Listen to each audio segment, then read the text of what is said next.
Okay, here we go. Oh, there's kids playing hockey here. Future superstars. Beautiful. Going in the nosebleeds, boys. All right. Going in. Oh, look at this. Very cool. Awesome.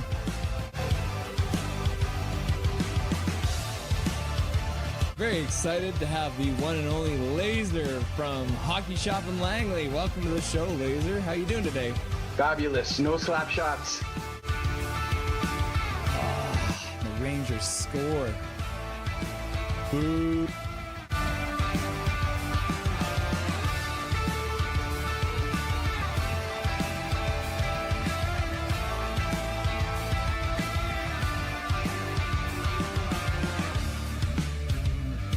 Can you hear me? Huh? Yeah, that's wild. Okay, this is craziness. I'm watching the game in the bar. This is the. I'll show you guys. I'm literally. We're in a bar here. We make it happen here. Nothing is perfect, you know. Here we are with the one and only Mr. Jake from Jake's Takes Hockey. Welcome to the show, sir. How you doing today? That's right. Thanks for having me. I appreciate it.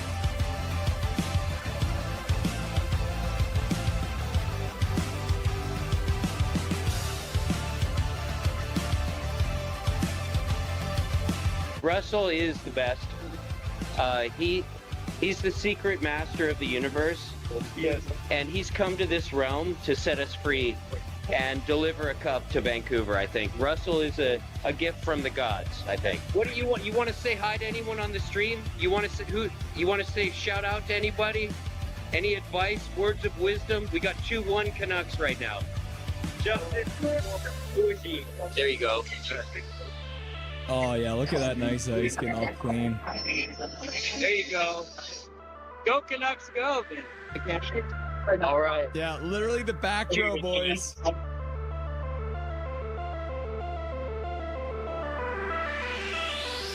It's nice to have you. Thanks. Yeah, I'm happy to join you guys. Witten and Jordan from Canucks Uncensored. How you guys doing today? Awesome. We're good, Russell. Thanks so much for having us on.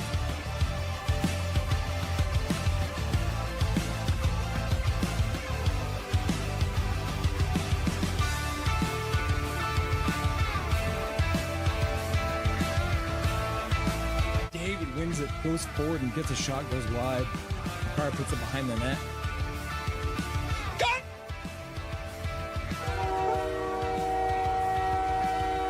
time! Oh, I just got lightheaded! 3-2, Canada wins. I scared the crap out of Dobby. Boys and girls, we did it! Canada wins! Binnington with some killer saves in overtime, and Connor McDavid, the man we were giving so much crap to through this whole game, wins the game. I'm so red in the face. Look at how red my face is. It's Canadian face. Oh, in Boston, boys, we win it in overtime.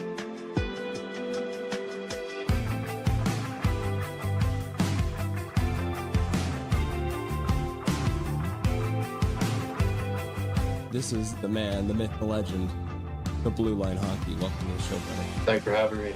Pleasure to be here. How you doing today? Things are great. Thank you for the wonderful intro, and thank you for having me on. And truly a big fan of what you are doing on your channel as well. So keep it up, man. It's really, really good. We're in the second row, so we're doing all right. Live from Rogers Arena, Michael Saunders with that beautiful mustache on his face. There it is. Look at that. A live look in Rogers Arena. Mike and Zach. Russell, how are you doing, sir? I'm doing really good. It's nice to see you. Great to see you. It's always fun popping into the streams every once in a while when I get a chance, and nice to finally be chatting with you. How are we? Guys, this is awesome. I'm excited to be here. Everyone's been very excited to have you on. The word got out and people started getting very excited. So thank you very much for doing this and joining us today. I appreciate you having me.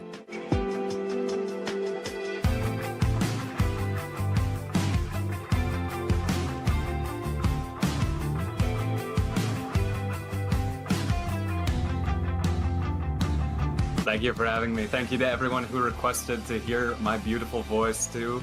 I appreciate that.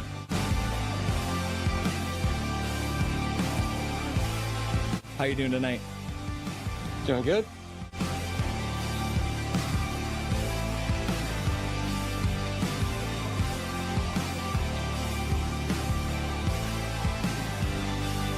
Thank you very much for taking the time out of your very first hockey game to join the stream. Everyone was very excited to see you, and enjoy the rest of the game in the third period. Yeah, thank you so much. Bye-bye, guys.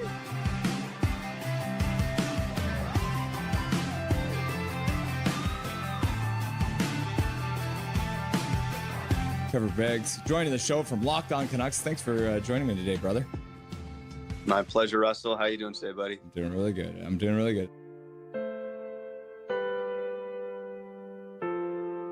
Hey, buddy, what an intro. Thanks, man. Hey, no problem. It's nice to see you again. It's been a while. Dude, absolutely. Yeah, those late nights, early mornings. Yeah, weird they were times. rough. We are excited to welcome Dave Hall to the show. Welcome, my man. Hey, thanks for having me today. I'm excited to be on. We're excited to welcome to the show Larry Fisher. Thanks for having me, Russell. Looking forward to talking lots of hockey.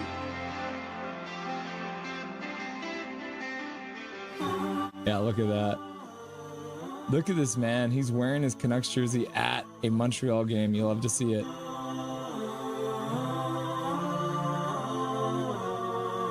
He became a local legend by calling the Abbotsford Canucks Calder Cup run. We are very happy to welcome Brandon Astle to the show. How's it going, brother? Russell, I'm doing well. Thanks a lot for having me on. I'd like to introduce to Nothing is Perfect, Mr. Zach Nolan. Thank you so much for having me. It's great to have you.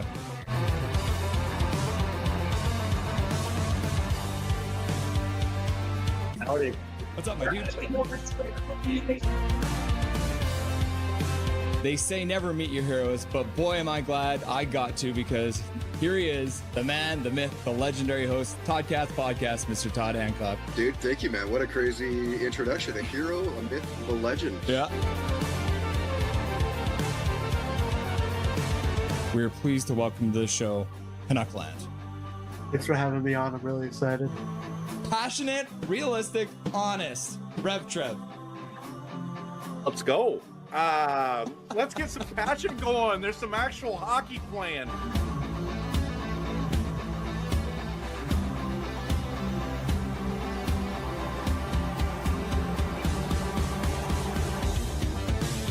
Smith plays it right across the zone. Bolana with a shot. Score! The Vancouver Canucks from the blue line! Shot through a crowd! And the Canucks have won it in overtime! Just like that, game one is over! And you don't have to wait much longer, because the Abbotsford Canucks have won game one with 14:09 left to go in the overtime period! Woo! Just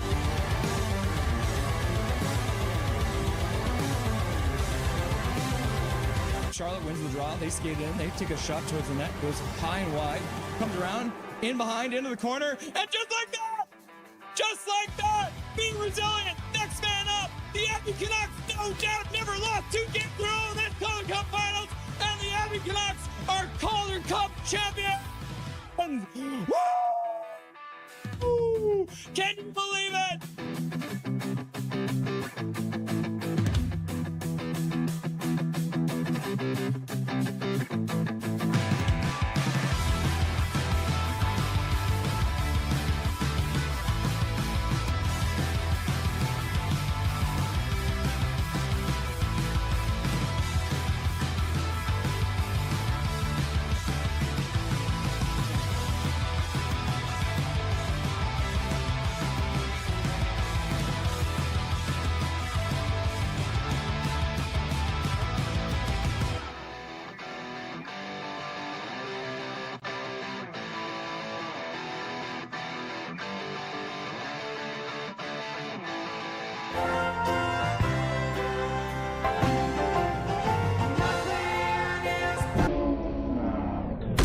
What's up, everyone? It's Russell Holiday. It's Nothing is Perfect. It's Canucks game day.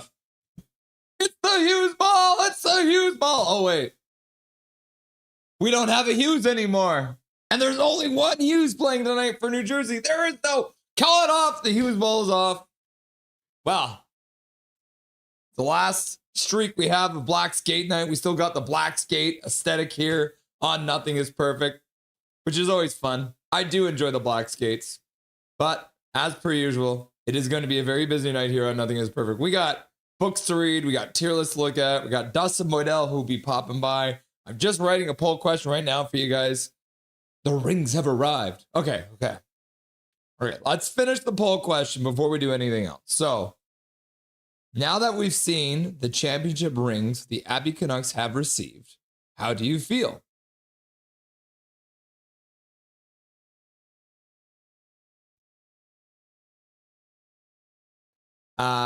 Worth the wait. It was this or the practice facility? Too little. Too late.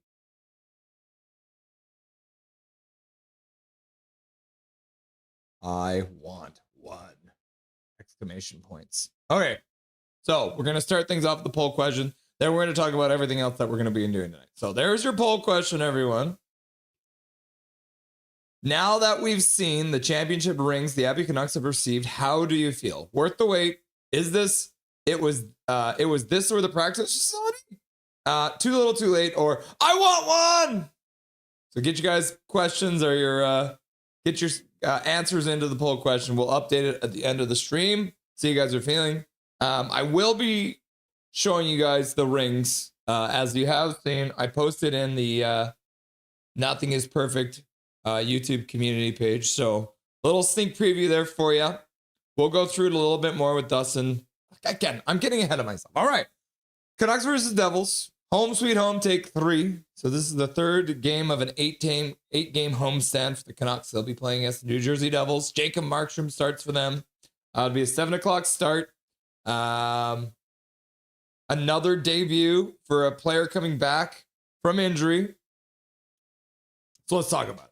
So Certified Beauties is the book we're going to read from today. There's me. I'm in a fighting mood for some reason.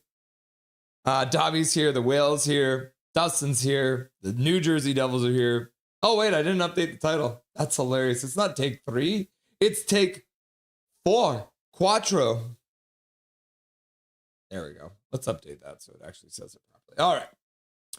So what does this lineup look like for the evening? So Canucks versus Devils. We'll start off by saying hello to all the beautiful people who are already in chat waiting for this game to get started. You guys are already talking it up in here. There's already gifted memberships flying out in here. There's already donos galore. You guys are crazy. Stats that you want, but you don't really need between the Canucks and the Devils. We'll go through the Canucks starting lineup, which again is a little different than what we expected in the beginning of the week. It's a little bit different. New guys back in the lineup. So Heedle's back tonight. First intermission, Dustin Boydell will be by. We'll do the Rusty Dusty sideshow. And it's going to be lots of fun. We're going to talk about rumors about Kane being traded. We're going to talk about the Abbotsford Canucks rings.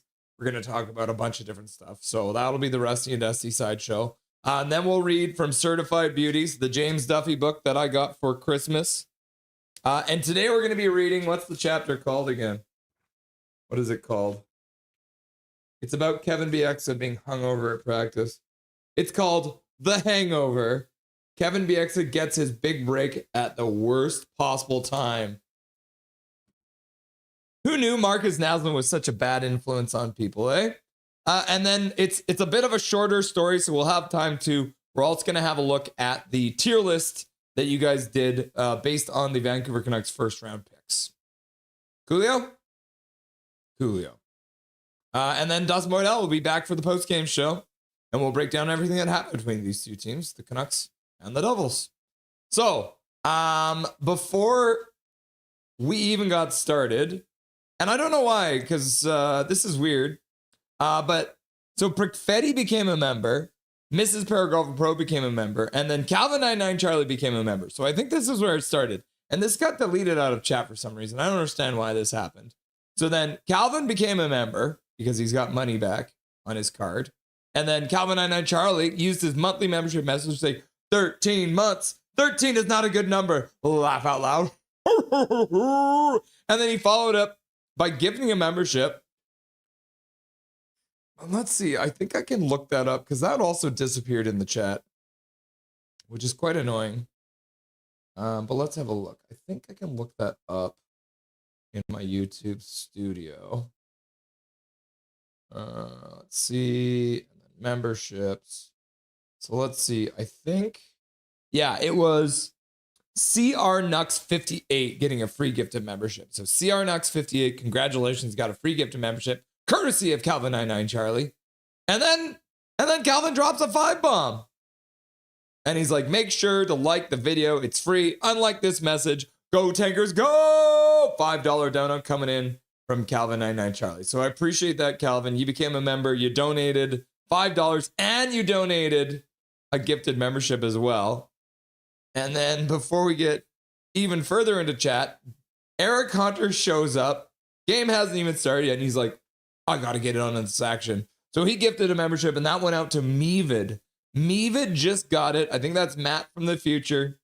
Got the free gifted membership courtesy of Eric Hunter. So thank you very much, Eric Hunter, for your donation to Dobby's College Education Fund. And congratulations to Matt from the future for getting the free gift of membership. I see that's quite a few players around the league that need a change of scenery. Yeah. And Evelyn's I guess I should also see, like, who else was here before? You guys have been chatting up a storm. So, yeah, me and Evelyn were chatting before. Rick Fetty was here. Van Isle's here. Ryan H is here. And then Prick Fetty's cheering for the Blues goals. Kayla Chapman showed up. 5-3 Vegas. Yep. I think that's the end of the game. 5-3 final. And then Prick Fetty's like, hashtag, at least they got a point.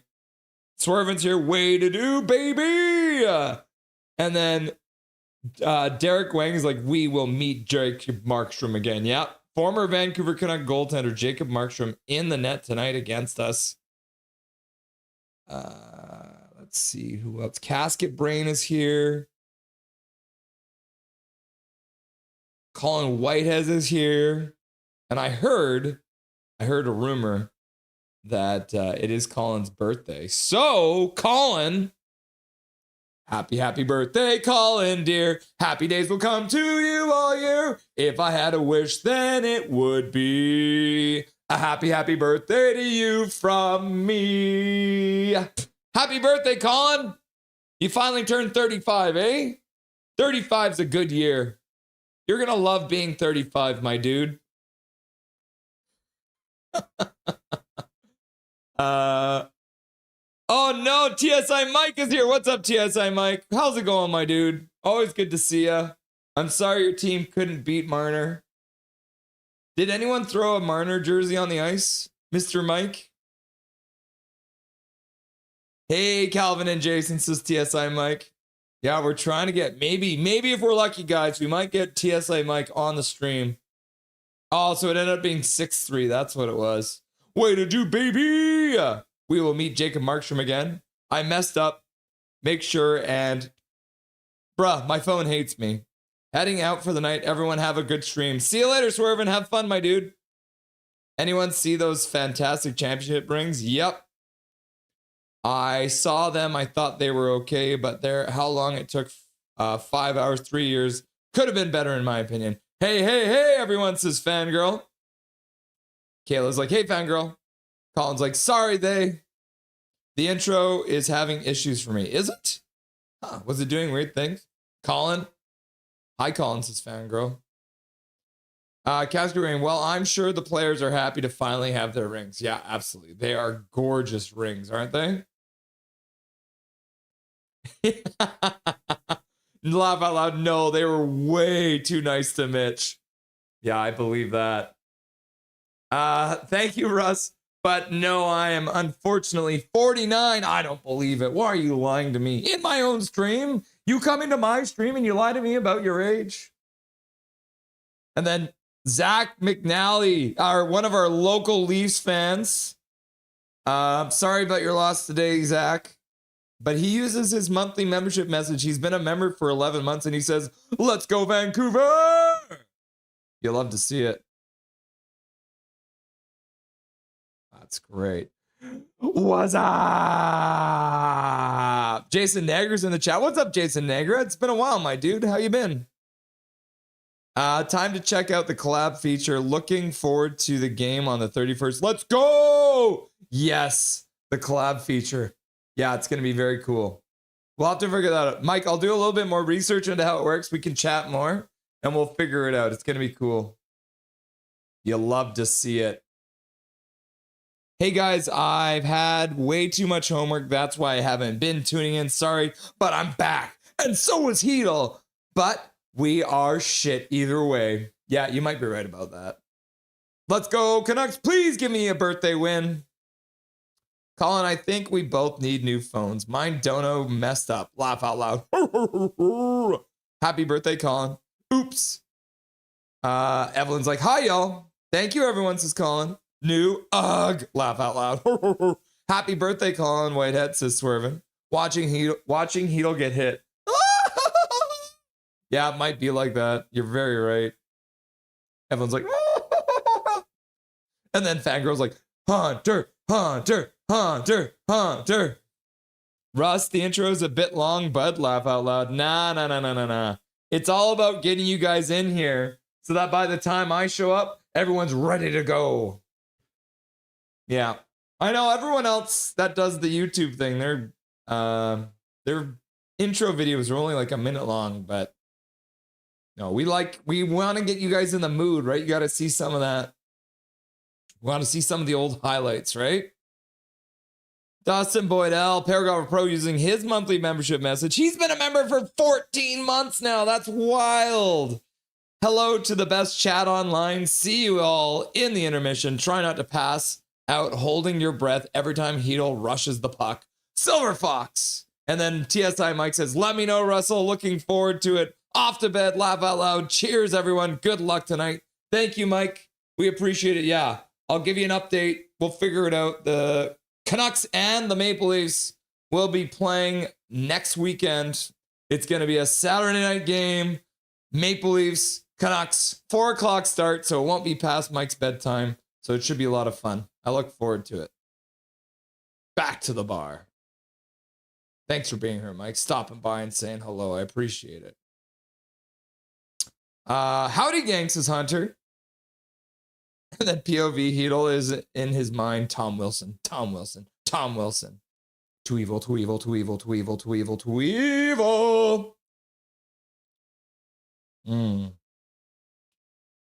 Hunter. Colin White, any bets how long Heedle lasts before he gets hurt again? All right. Here's the question for you guys to think about. When Thatcher Demko comes back from injury, who plays more consecutive games? Philip Heedle starting tonight or Thatcher Demko when he gets back? What do you think? Who's more likely to stay healthy? Heedle or Demko? And Jude's like, woo! Woo! Ric Flair style. Big Mac's in the chat. I don't even see. Where's Big Mac? I didn't see him. Big Mac. We have, we heart Black Skate. Yeah, we sure do. And then once we're doing story time, we're wearing the OG Black Skate jersey, right? That Trevor Linden, this beautiful Trevor Linden jersey. One of my favorites.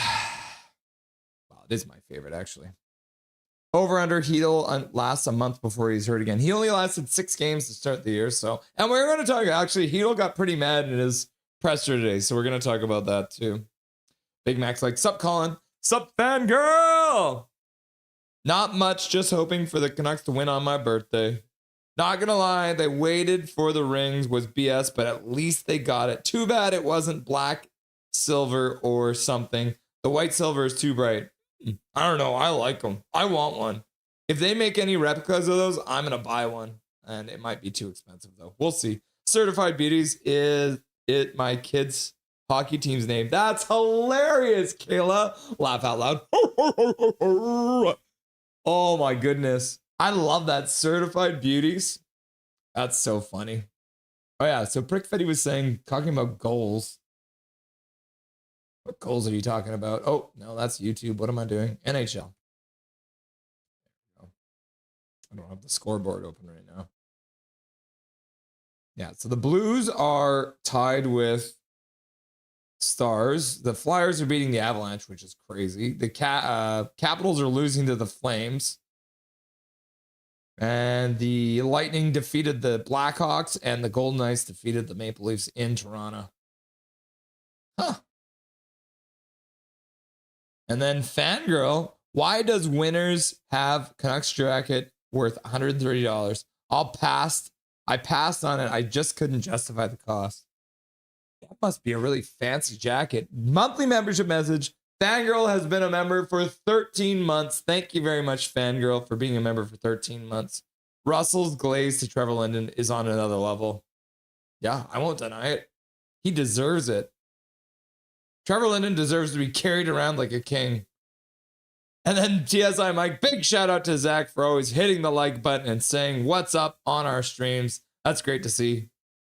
Russ, I have 2 daughters aged 27 and 23. Man, you started young, eh? You had your first kid when you were 9 years old? WTF. Crystal, WTF is that supposed to be represent? This is Crystal. That's my wife. That is the crystal emoji. Nursey's back. What's up, Nursey's back? How's it going, my dude? Nursey scored 2 in the 5-0 shutout last night, topped off with a team flying V Selly. Yeah, the flying V Selly was sick. I'll show you guys that. That's one of the things we're going to talk about with Dustin is the fat win that the old Golden Eyes got last night. It was a great game. Nursey with 4 goals in 3 games. Can you believe it? All right. Mark's here. He says, Evelyn, yes, I was the best goalie. That's funny. Taking credit for Mark Chevet. That's funny. What else we got going on? 35. Where did he get that number? Laugh out loud. There was a Marner jersey that said sellout on the back. A Vegas player ripped it out of the fans' hands before Marner could see. Yeah, I heard that. I saw the highlight. I think we've said hello to everyone. There's Mevid. He's like, Trevor Linden, hello. Yes, 1,000% I want one. Me too, eh? Ryan H is here too. Go Canucks glow! And then Daniel's here too. What's up, Daniel? Okay, guys. Let's hop on over to the stats that you want, but you don't really need. So, Canucks playing on Friday night. They've done it 556 times. They're 248, 222, and 86. So, pretty good. Not bad at home either. 23 games above 500 on home ice. They'll be their 350th time they have played on home ice on Friday. 158, 135, and 56. Yeah, so 23 games above 500, which is crazy. And they're even above 500 on the road. So Friday apparently is a great day for the Canucks. 90, 87, and 30. You're looking at January the 23rd. The Canucks are 10, 13, and 2. So not great. At home, they're 1 game below 500. So if they do manage to win their second game in a row, they will make their record 500 at home on January the 23rd. On the road, they're 2 games below 500 too. Canucks versus the Devils, they have played 125 times in total. The Canucks actually have the lead in this series, which is very interesting, both on home and away ice. They're 61, 43, and 21. They're 32, 16, and 13, so quite dominant. Double the amount of wins as they have losses against the Devils in Vancouver. And then on the road, they are actually 2 games above 500 in New Jersey as well. And they did win their earlier game this year. However, in the last 10 games, the Canucks are 4-5-1 and have only scored 31 goals while allowing 42. So been a bit of rough go against New Jersey as of late. On January the 23rd, these two teams have never played. So the Canucks are 0-0-0 against them. And then the Canucks versus the Devils on Friday. They've done it 29 times. So tonight will be their 30th time. They're 12, 12, and 5. So again, much like this, they have a chance to pull the 500 on January the 23rd. They got a chance to pull ahead in the all-time series on Friday. with their 13th win. At home on Friday, they're 6-3-4. And in New Jersey, they're 6-9-1. So they can make this a 7-3-4, which would be great to see. Canucks scoring leaders against the Devils. EP40 has 3 goals in 10 games. Brock Besser has 6 assists in 14 games. And then EP40 has the overall point lead against the Devils. He's got 8 points in 10 games. When it comes to Friday nights, it's R. Suter. I put R because it's not Brendan Suter. It's R. Suter. He had 6 goals in 5 games on Friday for the Canucks against the Devils. Thomas Gradin, 9 assists in 11 games. And Stan Smeel leading the all-time Friday with 14 points in 16 games, almost a point a game. And then Thomas Gradin, all-time lead. He's got 16 goals, 25 assists, and 41 points, so more than a point a game against the Devils. So Thomas Gradin liking to play. Apparently he wanted to play for good, and he defeated evil by taking it out on the Devils. Jack Hughes, holy cow, 29 goals in 50 games against the Canucks. I don't think that's accurate. I don't think that's accurate at all. This seems like a mistake because he's only got 15 points overall. Huh. Hang on a second here. Let's see. That is not right. I did not update that properly. Oh, heck. Let's just show you guys what I do. This is how I do the stats that you won't be doing. Devils all-time goal leader versus Devils or Canucks.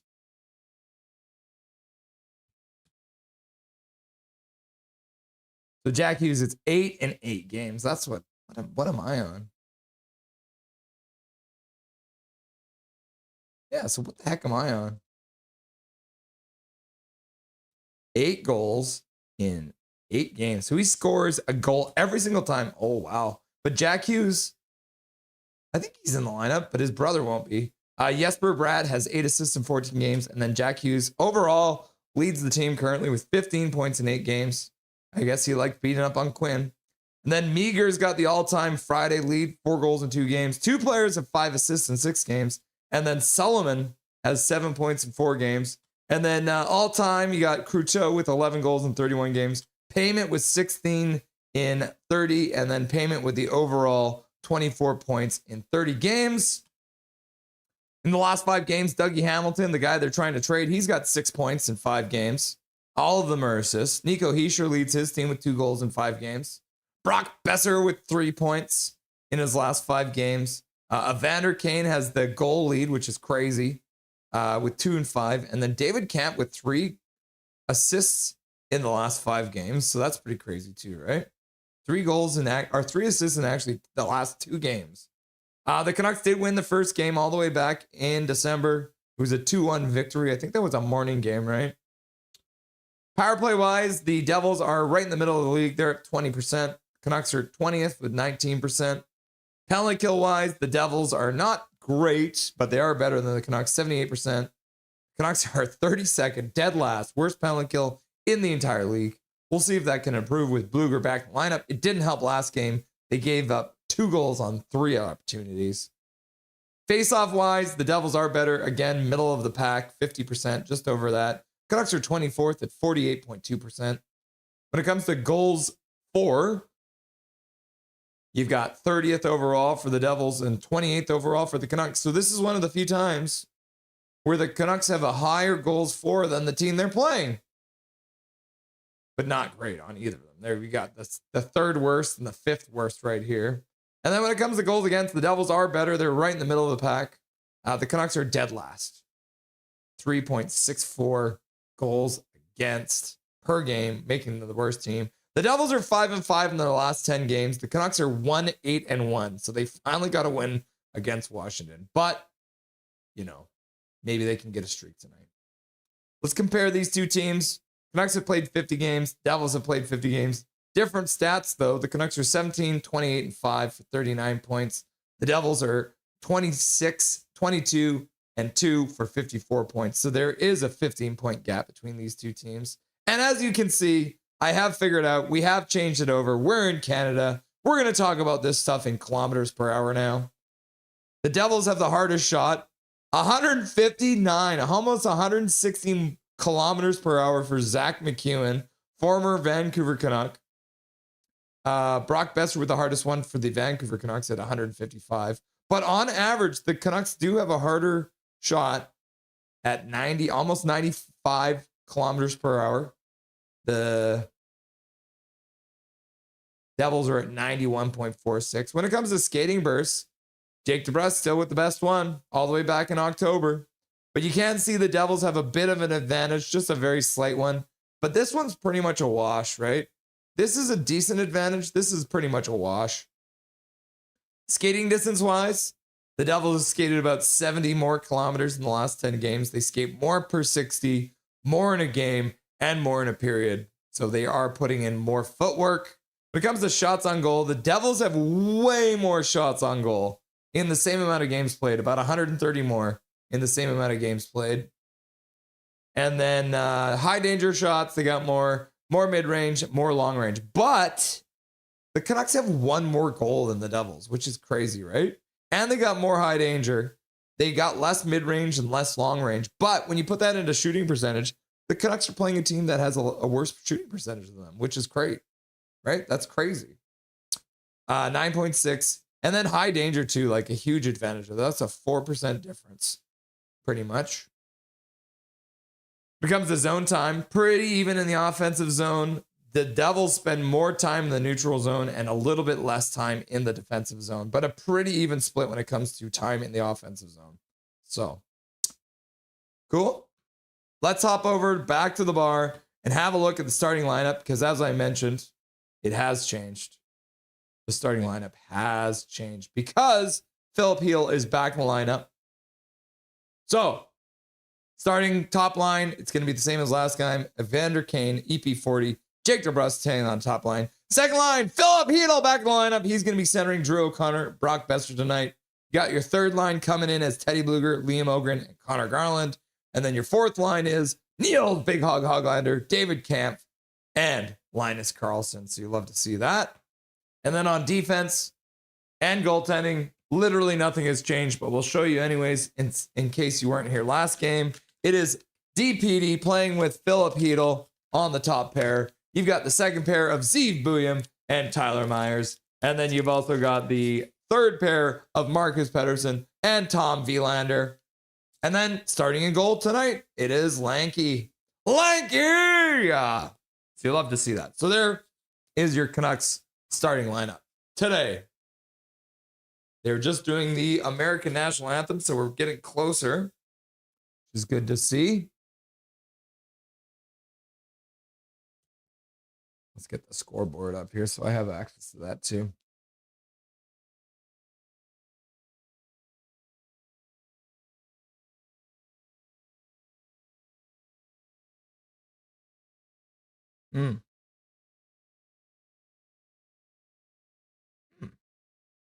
Yeah, we don't even need this anymore. Yeah, we're going to talk about the Golden Eyes tonight. 5-0, like I said. Great win for them. Yeah. HMS hype! HSM hype! Oh, there's a little baby behind Adam Foote. Banging on the glass already. Cute kid, eh? Notice how they waited until Tom Wilson left town before rolling out Hedel? I mean, Michael, of course. That's the smart thing. That might be the smartest thing the Canucks have done this season. Fangirl, I would have too. Interesting, Colin. Zach McNally is cheating on us. Laugh out loud, JK. If we were a better team, maybe, but right now I would only pay $50. And Prick Fetty's like, Crystal. And then Fangirl's like, hi, Daniel. And then Fangirl's like, yeah, same, Colin. Maybe if it was $50. And then Mevid's like, thank you for the gifted membership. And then Rain's here. What's up, Rain? Hey, everybody. Welcome to the stream, Rain. Nice to see ya. Love the penguin.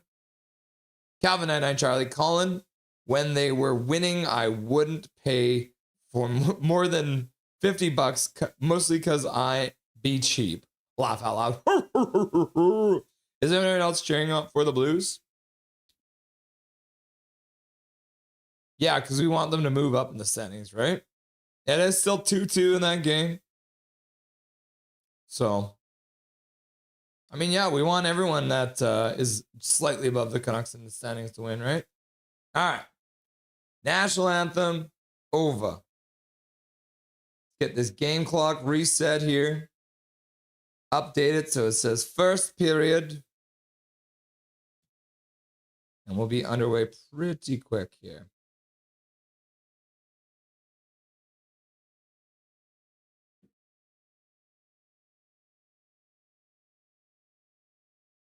But they are a number 31 team. Got to rise. Rise like Frankenstein. Yeah, I like it.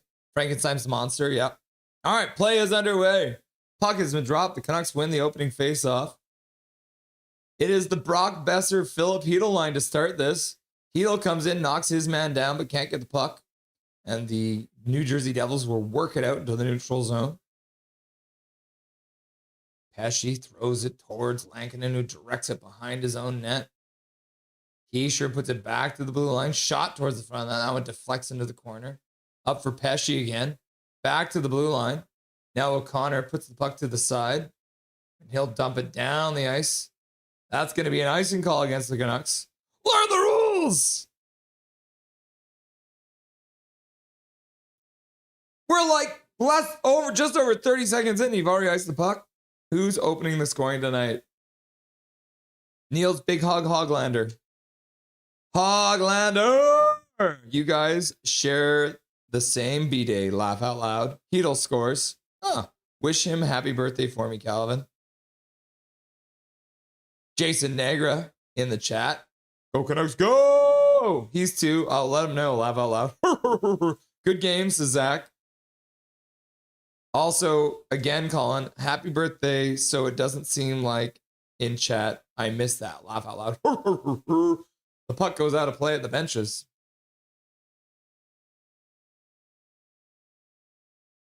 Oh, yeah, Sheldon Keefe.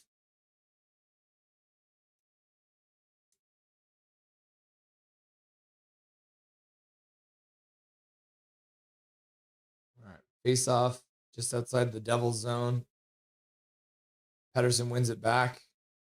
Canucks will fire it into the zone. Kane avoided throwing a hit there. Don't do that. We want you to show how physical you can be.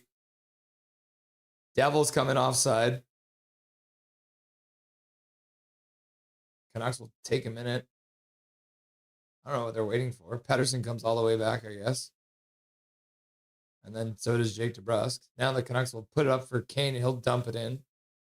Markstrom just looks at it. The Devils throw it around the boards. They do get it out. Now Vilander tries to chop it out of his zone, but ends up chopping it out of play instead. Unbelievable. Canucks don't have a shot yet. Neither do the Devils. We want to see the thank you card, Calvin. JK. Oh, happy birthday to the little man. Yeah, happy birthday to your kid, man. Coach Rob Willie. What's up, Coach Rob Willie? Nice to see you, my guy. Playback underway, and the Devils score! Tank, baby, tank! First shot of the game for either team. And the New Jersey Devils, right off the faceoff, take the puck to the front of the net. And Haminaho scores the goal against the Vancouver Canucks. His first goal of his entire NHL career. We love doing that, don't we? Shot goes wide, comes off the end boards. And then, I don't want to say his name wrong. Haminaho. First goal of his entire NHL career. This is just his third game playing for the New Jersey Devils. But we're not happy about it, right? Like, I mean, congratulations on your first NHL goal. Now get the hell out of here. All right, play is back underway. Canucks go down. The tank tour is back on. Oh, shot goes high and wide, out of play. Haminaho, first of the season, first of the career. The Canucks are down 1-0. Classic Canucks hockey. It's going to suck when I get older and experience that, Colin. Right now, I'm at a decent age. where they want to be around, so I'm good now. Just soak it all in. Drop the puck, says Casket Brain. And then Meavid's like, Coconuts go! Darcy Rhoda in Rogers Arena. Yep. Face off in the Devil's Zone.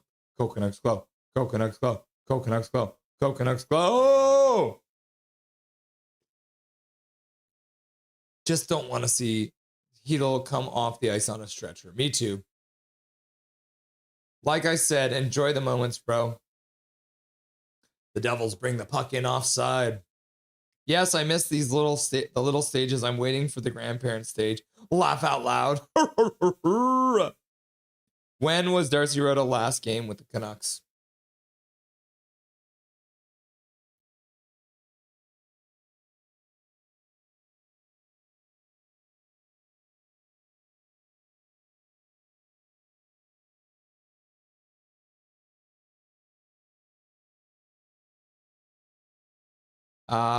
It was April 8th, 1984, apparently. Yep. April 8th, 1984, the year I was born. So Darcy Rhoda played his last game of hockey when I was... Oh, I wasn't even born yet because I was born in September. So he retired before I even was born. Kayla, I asked my daughter to please let me make it to 50 first, but I know it's not my decision. Laugh out loud. My mom became a grandma when she was... Oh, and a puck to the front of the net, but it gets blocked. Hoglander loses the handle on the puck, and the Devils will skate out to the neutral zone. Carlson receive... Oh, and the Canucks give it right back to the Devils in the slot of their own zone. My goodness gracious. A little bit of sloppy defensive coverage there from the Canucks. Not looking as sharp as they did after Foote called them out last game. Oh, gosh. Marcus Pettersson just gave it away in his own slot. Marcus! That's not what you want to see. Cotter with a shot off of the turnover.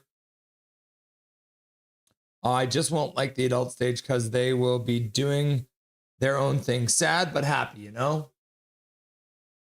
All right, Devils dump it into the Canucks zone. Their first one onto it. Petey tries to get the puck, throws a hit, but can't get it. Now Lankinen makes a save. And he'll hang on to it for a whistle. Does the old... You know what I mean? Game 400 for Hedel. Yes, Nursey, you're right. Game 400 for Hedel. Hi, Jace's fangirl. When you said Philip Hedels, for some odd reason, my brain heard Philip Hronek. Laugh out loud. Well, they're both Czech, right? So they're both named Philip. So don't blame you. Oh, the puck gets fired in wide of the net. Myers first one onto it. He chops it out of the zone. Not a great play from Myers. Devils are up to 3 shots now. Canucks have not registered one yet. Puck deflected in the middle. Canucks will take it away. Good play there by Hedel. So the Canucks are changing. Zeev Buium plays it across for Myers. Myers tries to get over for Hedel. Almost gives it right away in the slot there. They've done that a couple times now. Canucks put the puck into the Devil zone. Markstrom plays it to the far side boards. Then the puck gets rung around all the way up to the blue line. Canucks managed to keep it in. Oh, Deep Petey made a pass across the slot, but could not be handled. Hedel passed across his own blue line. Canucks are changing. That was a dangerous change. That was close to being too many men on the ice. Isildur's in the house. Just means you can do more with grandkids. Yep. 83, 84. Thanks, Isildur. Kayla, I guess. Oh, wow, Serdar. Definitely wasn't around then.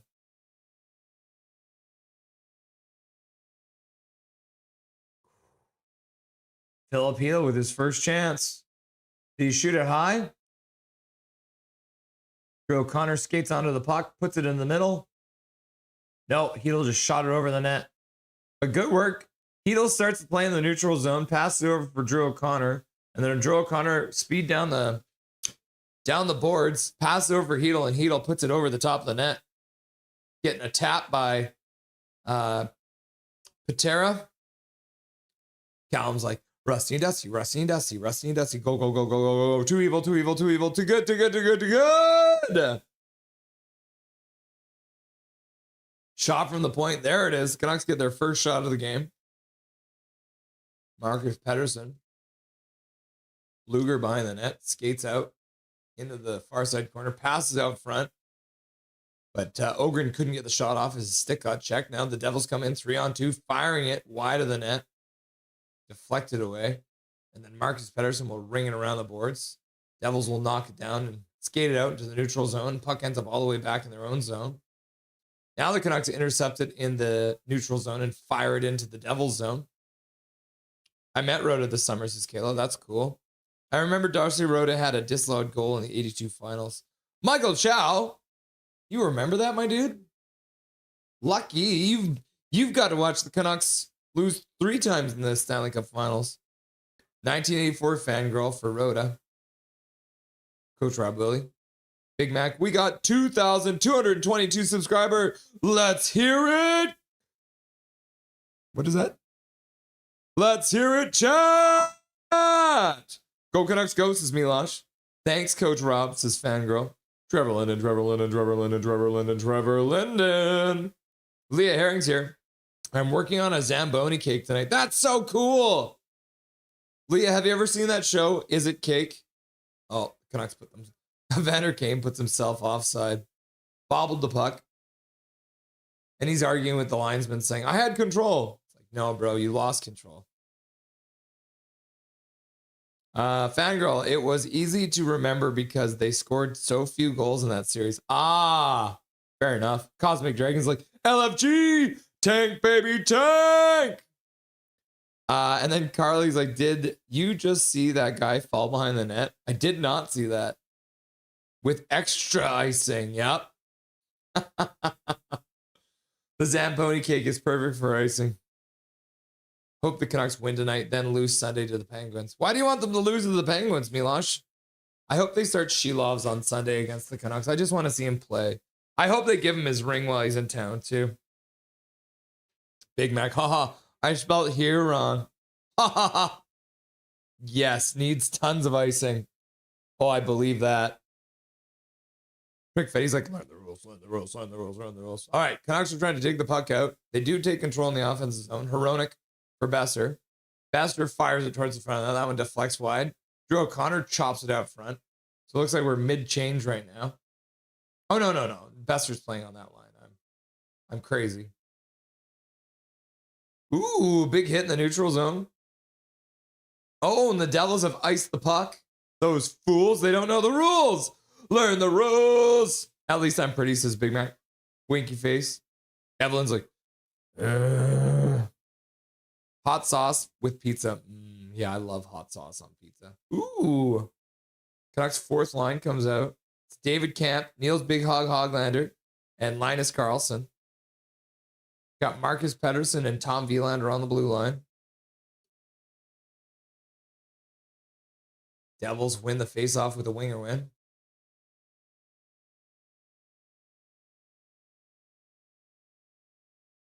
New Jersey retreats to behind their net. This might be low event hockey now that New Jersey has the lead. A Booyah Myers pairing is like chaos on chaos. Yep. And then Kayla's like, tank! And then Fangirl's like, boo! And then the Devils ice the puck again. Holy cow. That's 2 icings in a row. Booyah should be with Hronik, in my opinion. He would learn how to be a top pair guy that way. Yeah, Colin, you might not be wrong about that. I thought about that too. Damn, says Big Mac. Michael Chow, you know, we rag on Camp a lot, but he's pretty good for a waiver pickup. Yeah, not bad. I mean, he's starting to play better as the days go. Ogren gets the puck to the middle. Now back to the blue line. Hronik fires it to the front. Deflects just wide of the net. Won't count as a shot, though, because it missed the net. So the Canucks are still stuck on 1 shot in this game. Everyone's like, Sensei Dean White's like, WTF. Already, Vancouver. And coach is like, and Brick Fetty's like, tank, tank, tank, tank. Oh, the puck went out of play. But so it doesn't count as a shot then. The flex wide. 12:22 left to go in this first period of play. Canucks only have one shot so far. The Devils have the same amount of shots as the Canucks have goals. Donnie Bluebone. As soon as I click on the live, Russ is yelling, Devils score! It's all your fault, Donnie. It's all your fault. Calvin 9 Charlie. Tank. Dijon Mustard's like, go Canucks, go! And then Michael Chow's like, why use many shots when few do trick? Fair enough, man. If you can score at like a 20% rate, you only need like, how do you do the math on that? You got 30 shots in a game, you scored at a 20% rate. What is that? That'd be 6 goals. So if you scored at a 20% rate with 20 goals, you get 4 goals. That's all you need. 20 shots, 20% shooting percentage, boom, 4 goals every game. Easy. Who is in net for us tonight? Colin, it is Kevin Lankinen. Scrofford Ariansky, though. Scrofford with that lovely Aurora Borealis? Yeah, Aurora Borealis. You love to see it. Welcome back, Scrofford. Nice to see you, my dude. Yeah, I don't understand the hate on Camp playing how we expected, if not better. I'd say more likely the hate on Camp is more about his deployment because, and that's not even his fault, right? Like Adam Foote was playing him as a second line center, but at that point when we first got him, he was our second best center, which was sad. I mean, you could argue that Ratu should have been there. It's a Canucks special giving up first NHL goals and milestone goals. Yep, points and goals. Lanks, we are on schedule for the Tankathon. I agree, Fangirl. Camp Wood works hard, knows his role. What more do you expect, says Segmina? I want him to score a hat trick every game. No, we don't need that. Ooh, Booyam puts it in front. Oh, and it deflects off of a crowd in front. And Markstrom makes the save. Booyam almost banked it in. Does that count as a shot if it was a bank job? Williams skates down the boards right down to the goal line. Puts it off of... Oh, Siegenthaler. Holy, what a save by Markstrom. And he hangs on to it. No rebound. Good play by Williams just to throw it on net. Now he puts it down the boards pass-wise. Garland back to the blue line. Puts it back for Myers. Myers fires it wide of the net. Classic Myers, firing at least 5 feet wide of the net. Myers then pinches down from the point, tries to keep it in. Can't keep it in, but Garland's back to help him out. Now Bouillon picks it up. He plays it off the boards. That gets intercepted by the... Oh, and that was cool. The puck got shot down, and the camera angle was like right. The puck was coming right for us. I don't actually want him to score. Well, I mean, it's not that I don't want him to score a hat trick every game. I don't expect him to score a hat trick every game. Puck, have we started? Laugh out loud, says Cal McKenzie. Oh, shot wide. That one almost bounced in front, but Myers cleared it out. Now Garland plays the puck off the boards to himself. He passes out for Hoglander, and then Hogler can't pick up the puck. Bobbled it. Carlson hounds his man, Camp. Hoglander can't pick it up. Hoglander, man. Just got to play a simpler game, Hoggy. Oh, Hoglander's stick breaks. So he goes back to the bench. He's either going to change or get a new stick. Who gets traded first, Lanks, Demko, or Garland? None of the above. Of those three, Garland, says Perfetti. Yeah, I mean, if I'm picking out of those three, it would be Garland, but I don't want to trade Garland. I got mad at Dustin the other night because he wants to trade. He hates Garland. No, I'm just spreading lies now. I'm sorry. Michael Chow, Colin Whitehead, who in their right mind would trade for Demko? We have to find the dumbest GM in the league. And just like, it'll be like Weekend at Bernie's, right? We'll be like, yeah, he's totally fine. We'll just show him clips of Bubble Demko, and he'd be like, man, we need this goalie. Ooh, the puck spurts out front. And Lankinen makes the save. And then Nemec is crashing the front of the net. He gets cleared out by Marcus Pettersson. Is Dobberton in the office with you? He is not. He is currently having a nap. He had a walk this afternoon with Crystal, so he is having a nap. I don't want to see that happen to Hedel either, but after 6, if he gets hurt, I'm not going to feel as bad ultimately. I'll still feel bad, even if he's dumb. Ooh, that was a death stare from Lankinen there. You love that. It's 100% his choice now. Yep. I am not sure, but there might be a desperate team that thinks they can fix his health issues. Maybe. Gaethje or Pimblet. I don't know what that means. T8161? Garland or... Is that what you're trying to type?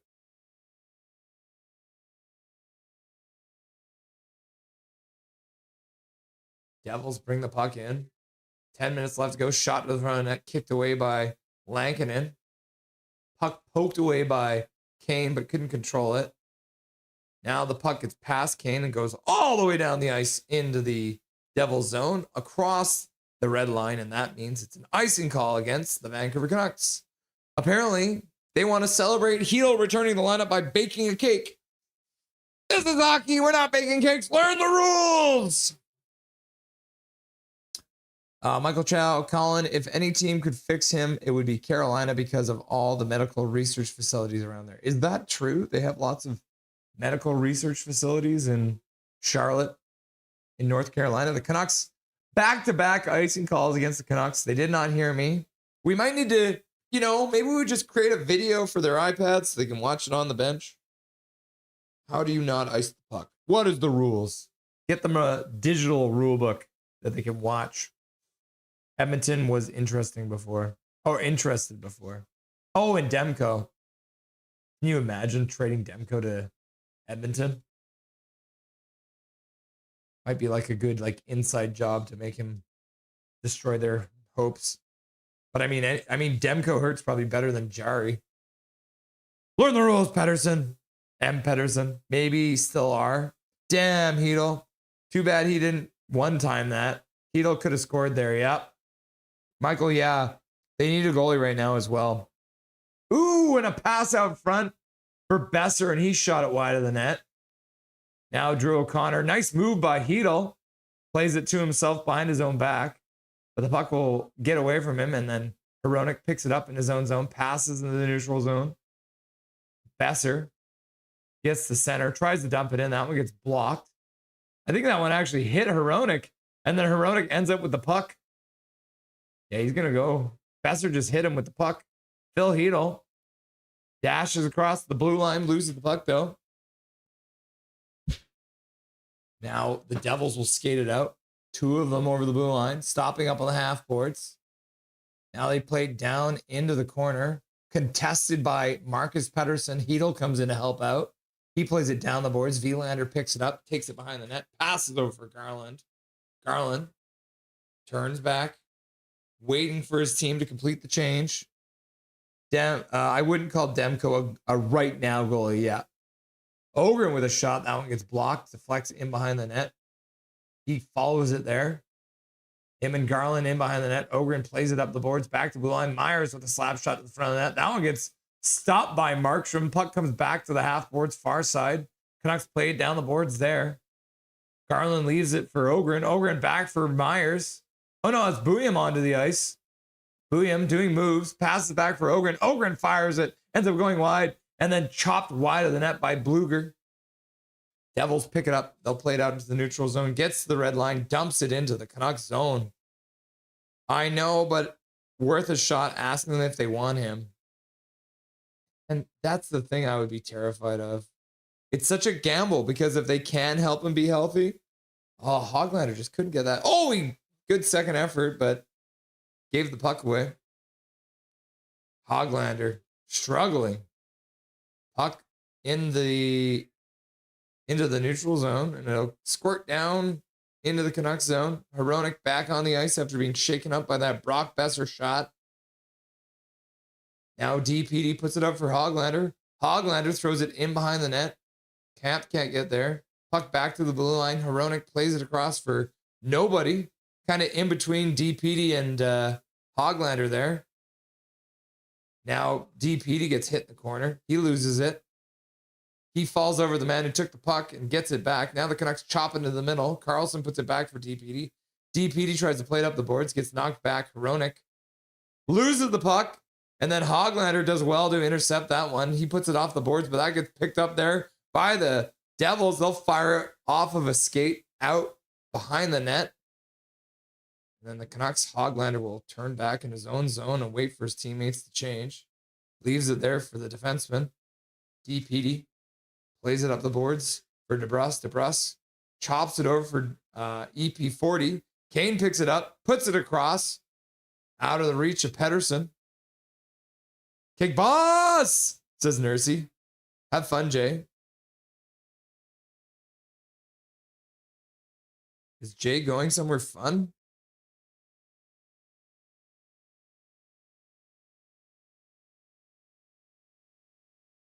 Oh. Jesper Bratt, 2 minutes for tripping. What the heck, man?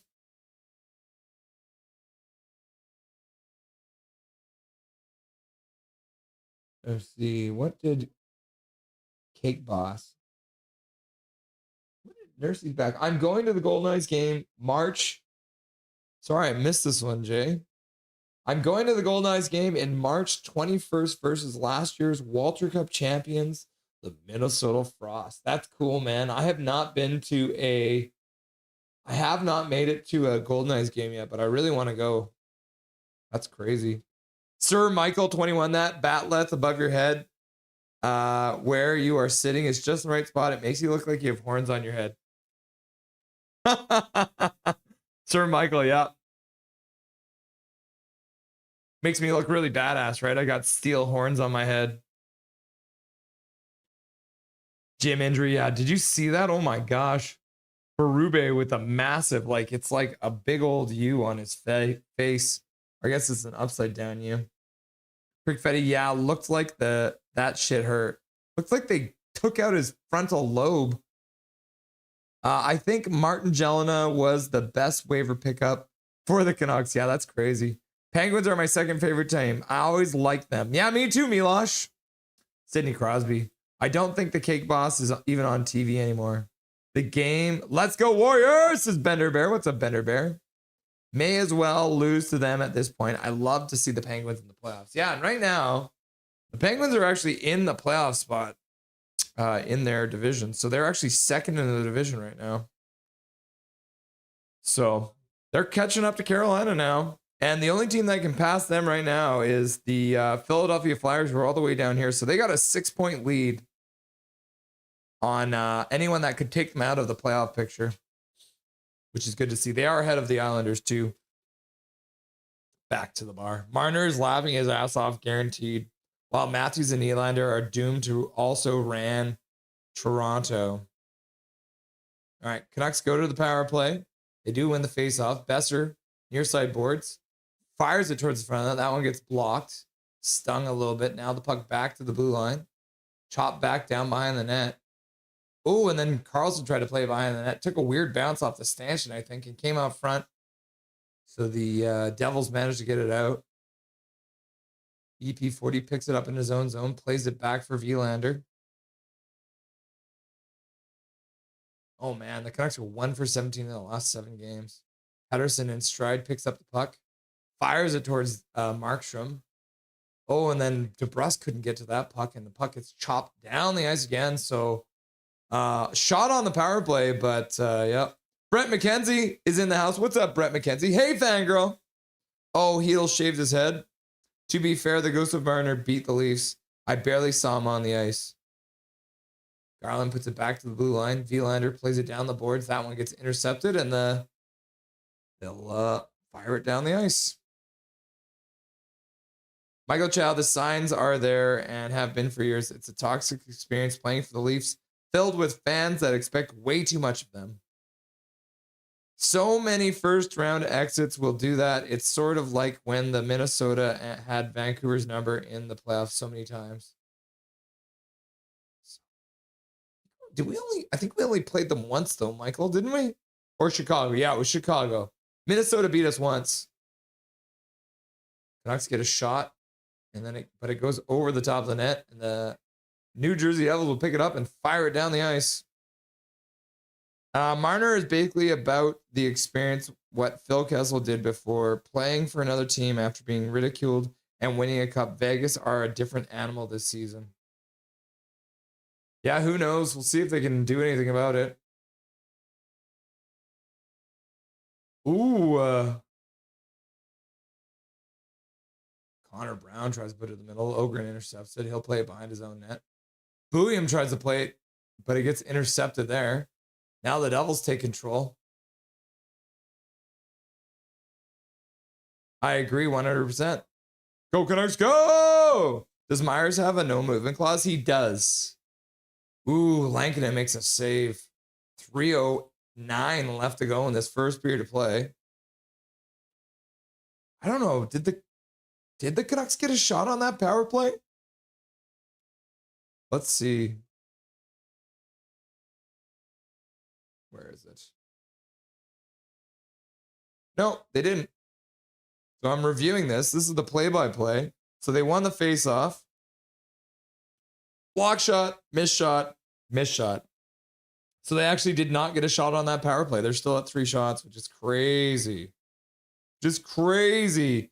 The puck shot like it was a 3D movie. Yeah, it was right coming for us. You know what would be a good birthday gift? PD getting 2 points today. Wouldn't that be nice? Andrew Tater, GX7OP. Canucks just snapped a losing streak. They need to keep this going unless they're tanking. And just won that one game to make fans less angry. Yep, I agree. That's probably the actual reality of it. Team Tank! Daniel Turgeon's here. What's up, Daniel Turgeon? Always good to have you in chat, my dude. Myers is fine at $3 million a year. It's the coach's fault for over deploying him. Yeah, I can see that too. They were playing him a lot of minutes. I totally agree. The person to blame for all this fiasco of the Canucks running into the ground is that Swedish meatball freak Patrick Allvin. He totally ruining this team. Yeah, I mean, Dustin Boydell is not a big fan of him either. The fight Russell versus Patty the Batty. Justin Gaethje. Rumors Canucks want the defenseman in the draft. Wouldn't that be wild? Haha, love that, Russ. Had no idea. I'm glad I could inform you. Going on Hockey Night in Canada after hours and saying that his captain sucks and Diddy not worth the money, not elite, not worth the investment. Basically built the culture of hate within. Now parting out everyone because he's a total massive failure. Verhoff says Prickfetti. Canes or Avs or Stars, apparently. Yeah. We're going to talk about that with Dustin. Okay. Canucks win the face-off. They dump it down the ice. Ooh, not enough for icing.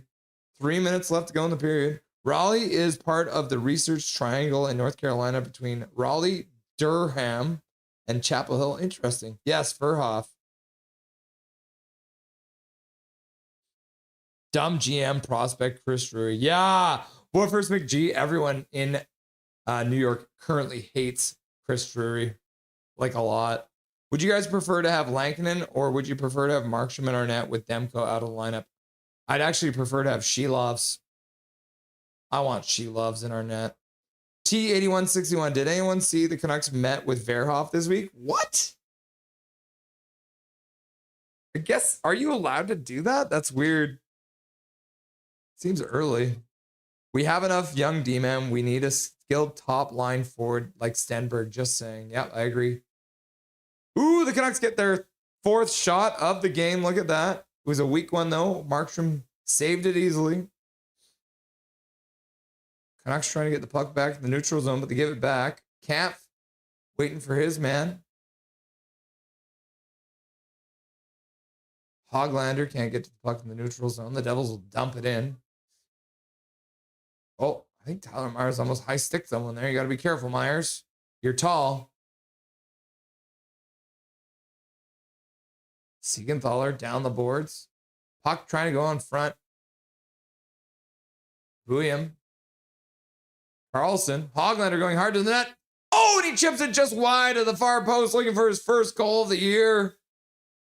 Like I said, first goal of the night's going to be Hoglander. I can feel it. Chigo's here. Sharks killing the Rangers right now. Hilarious.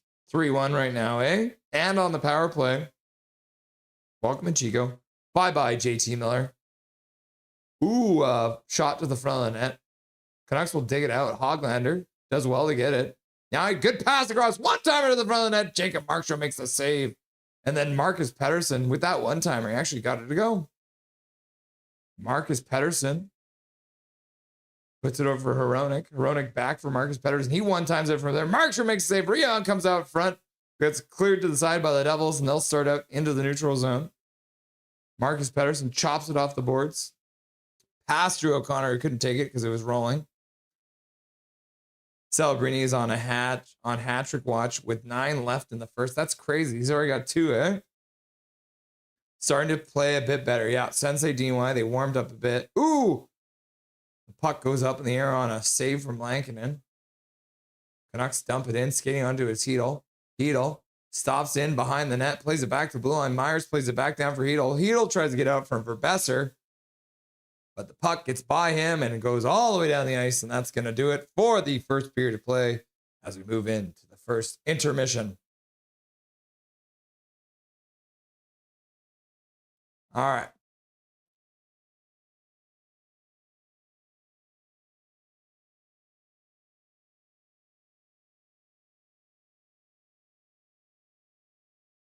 Captain Kirk here just had Raisin Bran while driving. Isn't that a great idea? Just to have some like Raisin Bran sitting in your car, James C. Kirk. It's all about being healthy, right, James? Jack Hughes is garbage. F that guy.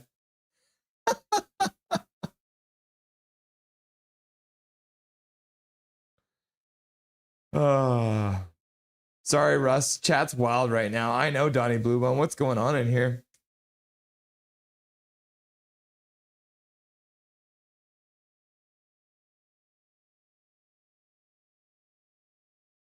All right, let's get Dustin on the line.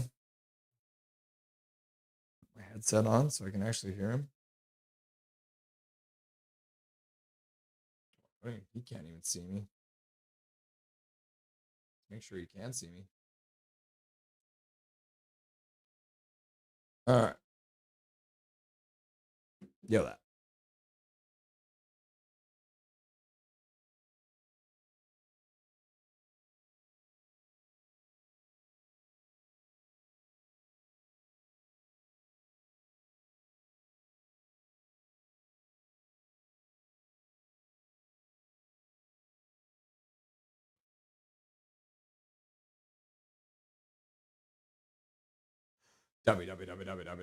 Dobby.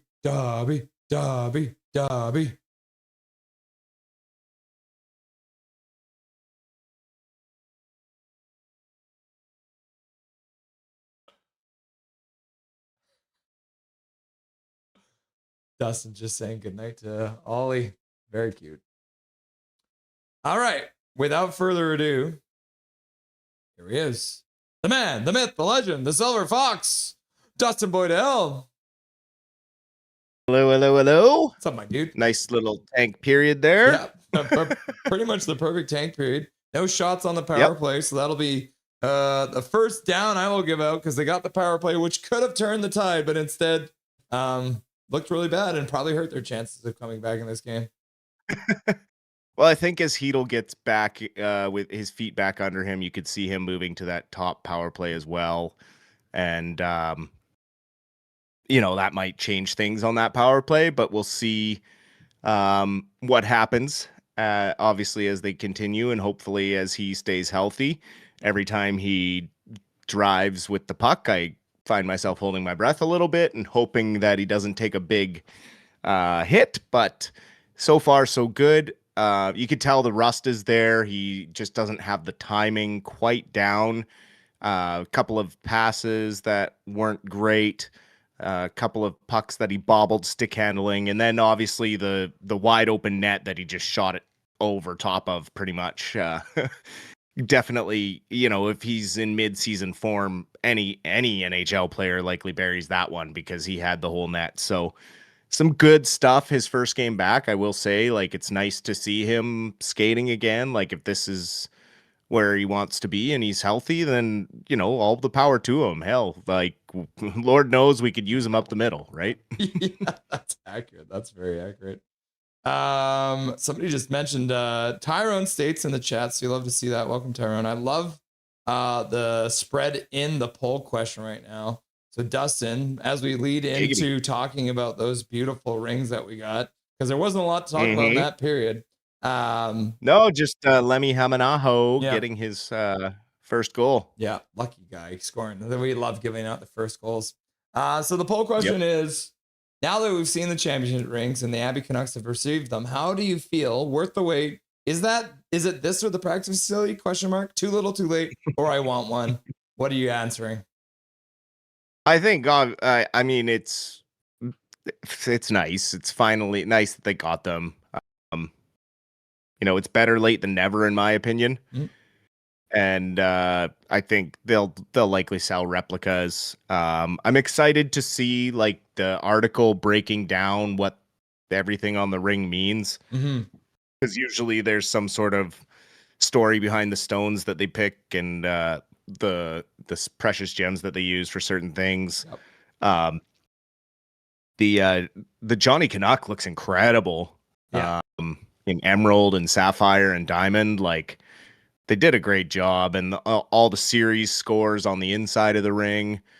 So I mean, they did a great job, and I mean, I'm glad that they got them and did a ceremony for them all. But it would have been nice to have done it right at the beginning of the season. They could have had everyone come in together before the season got going, or even over the Christmas break when everyone's on a break. They could have maybe done the first night. But I know people aren't allowed to travel, so there's all these hiccups with things. So better late than never. They look great. I know some people, I know the pictures aren't great because they're from like their video release, and we haven't really got like an actual look at them yet. Yeah. And they're pretty like AI generated mock-up pictures. Yeah. But yeah, that like they do look. Yeah, I got the really little video nice. Playing below you. They just released another one today. And the thing I didn't get in the first couple pictures. Now you see the whole thing. Yeah, it's got on the bottom of the very bottom of the ring part, it says one pack, one purpose. So that's kind of, and then I mean, I made a joke post right after I actually put this on Reddit. And then I made a joke post with the speech at the end of the run. And it was just Chase Wilder's like, we show up every day with a smile on our face. That's important. We do our job. Now we're effing champions. Here we go. Right. So, the boys gathering yesterday afternoon. Everyone who was in town was there. They had the Calder Cup there down at Rogers Arena, so nice for them. And then good to see too, like Manny's there and Jim Rutherford hanging out, giving the ring over for Manny Malhotra. So I was pretty annoyed at first that they didn't have it, but I think now looking at it time wise, like they must have just fumbled it a bit earlier on because the Medicine Hat Tigers just got theirs a couple weeks ago. So timeline wise, it seems like they may have just been delayed. So I might take a little bit of the piss out of my anger towards the team for not getting them, because at the end of the day, man, these look like some really nice rings. So I think maybe it may have been very true that they were delayed, but it would have been nice had the team told us the minute that happened. Yeah. Right. Like they are ordered, like it shouldn't have to do this deep dive stuff, be upfront with something like that. Also, I can see it making sense that like the lower leagues kind of get pushed off, right? Like I'm sure the NHL champion rings are the first and foremost that they need to get done. Yeah. And I believe it's the same ring maker that does pretty much all these championship rings. Yeah. So if you got to make NHL rings for night one versus AHL rings and Memorial Cup rings and certain things, then there's probably a pecking order, and I imagine Calder Cup rings fall a little lower than like, Super Bowl rings and NHL Stanley Cup rings and things like that. So, it's just it's about time and great for them. I mean, we watched the run together. It was absolutely great to see a local team win a professional championship and I can't wait to see a Stanley Cup ring one day. I'm gonna play this too. I've got this pulled up. It is the little speech at the end of the run from last year where Chase Waters is putting the last puck into their board. So I'm gonna play this just quickly for you guys so you can hear it. Hear what he says at the end here. Hey, the ups and the downs, we show up every day with a smile on our face. That's important. We're a team. We're champions forever.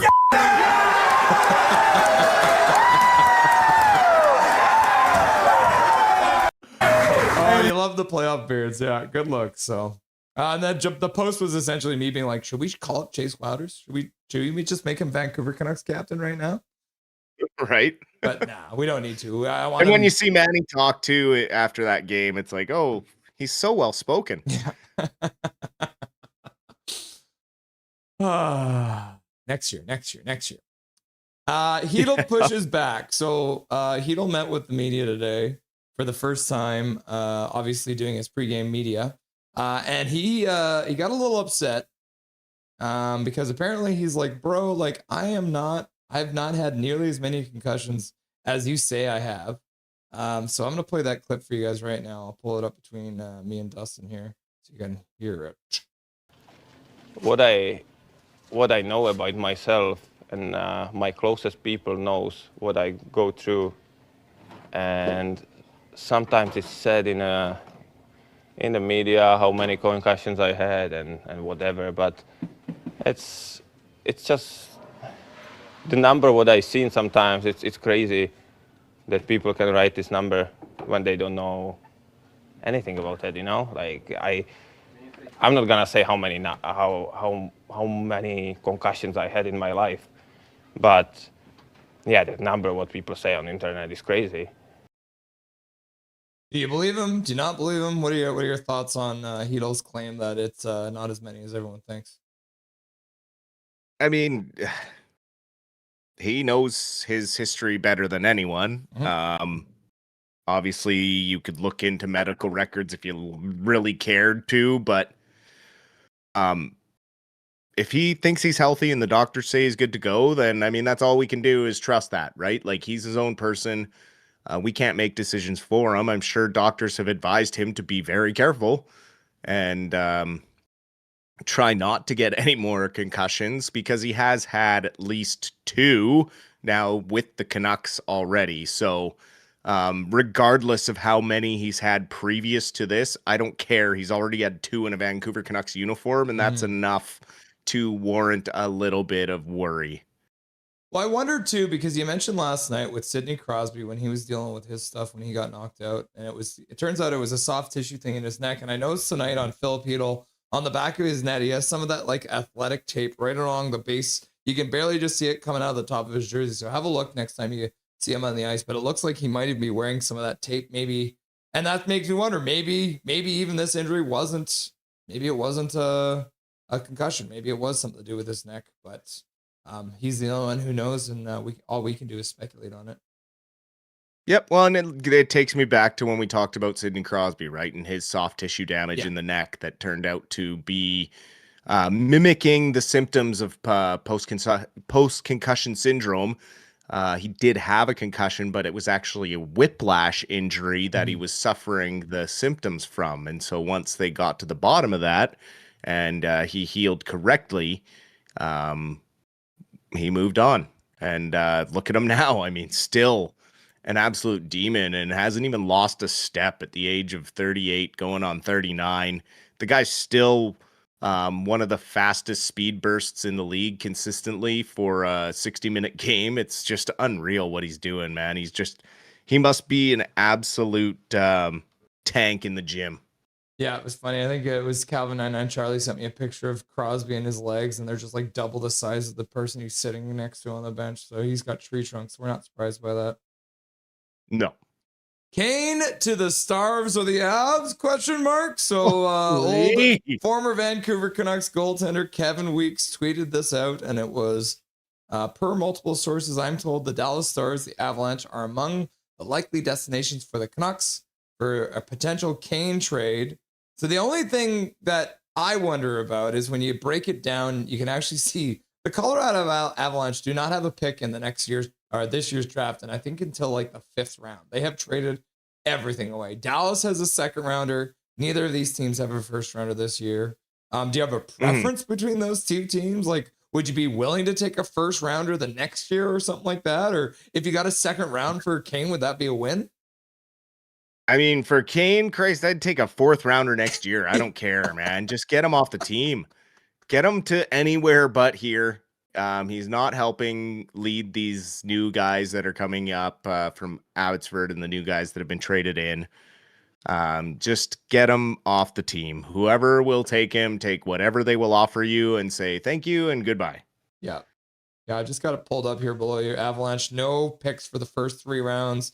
They got 2 picks in the 4th, 5 in the 5th, and none in the 6th. And they've got 4 7-round picks. So maybe we can just get 4 7th-round picks for Evander Kane or something like that. And if I quickly pull up Dallas here too, I think they got a little bit more of a selection. But they're pretty bare too. Like no first rounder, no fourth rounder. But they do have a second and a third. So, I mean, if you got any one of those 2 picks, the second or the third from Dallas or the second from Colorado, you'd probably call it a win considering they only gave up a 4th rounder for him. And, you know, maybe close to the deadline, you might get a desperate team looking for something. Maybe, or even if you just recoup that 4th and move forward, right? Yeah.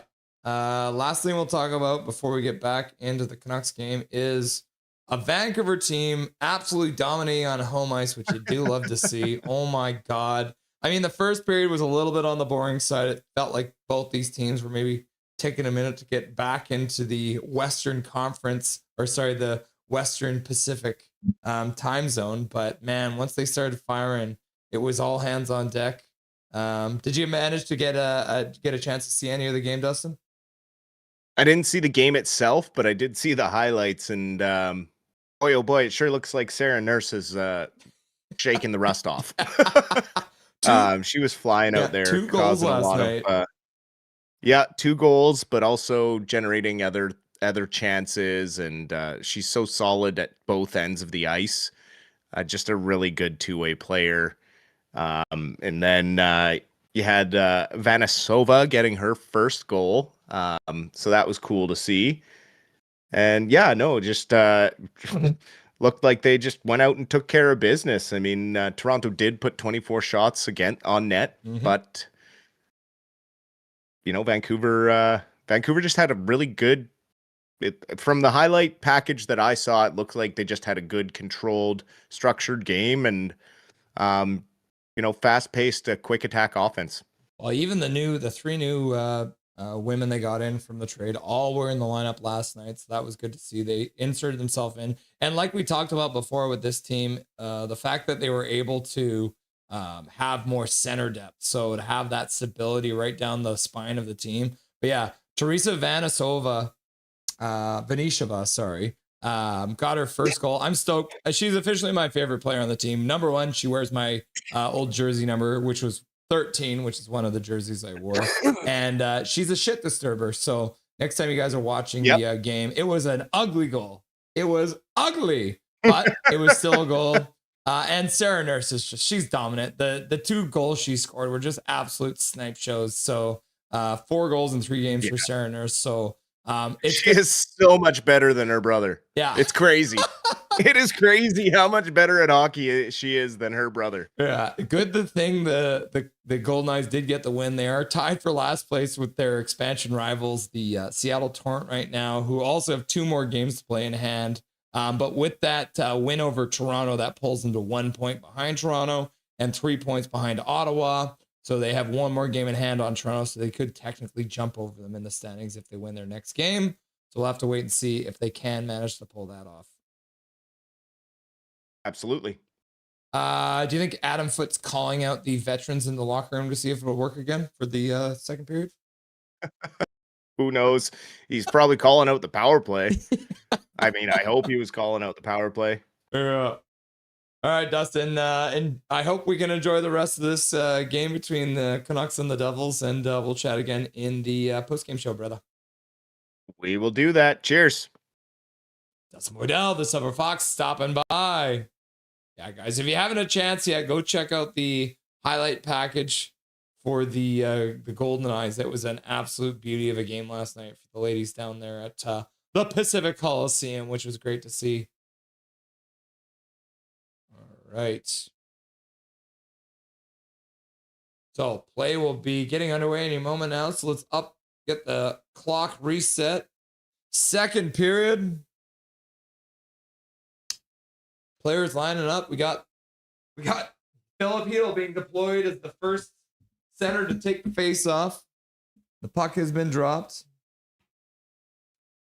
Canucks dump it in. Hedl gets onto the puck. Puck gets by him up the boards, but Drew O'Connor supports, plays it behind the net. Markstrom comes out, plays it to the far side boards. Besser throws a little bump, but can't come with the puck. Now with some speed, Plot with a firing shot towards the front of the net. Myers chops it wide of the net, but it gets picked up by by New Jersey. Now Myers plays it over for Drew O'Connor, who can't get it out the blue line. That gets held in there. And then they shoot it towards Langen, and he makes a save. The rebound drops down in front of him. He is able to collect it with a stick and hang on to it for a whistle. So the New Jersey Devils start off with 2 shots to start this period. And once again, the Canucks do not have a shot in the first minute. Nurses is back. Sarah and Darnell are cousins. Yes, Sarah and Darnell are cousins. She is way better. Prickfetti, Sarah is greater than Darnell, and Prickfetti's like, golden eyes, golden eyes, golden eyes, golden eyes. All right, play back underway. Devils controlling. Pass to the middle. Jack Hughes with a shot on net. Saved by the blocker of Lankinen. The puck goes all the way up to the neutral zone. EP40 plays it back there to his defensive partner, or to the defenseman. Now Elias Pettersson tries to chop it up, but they can't. Now Elias Pettersson and Elias Pettersson run into each other essentially. Ooh, and the why am I calling the Devils Dallas? What's wrong with me? There might be something wrong with me. The Devils, Jack Hughes getting the puck right in the slot, firing it on net. Lankinen makes the save.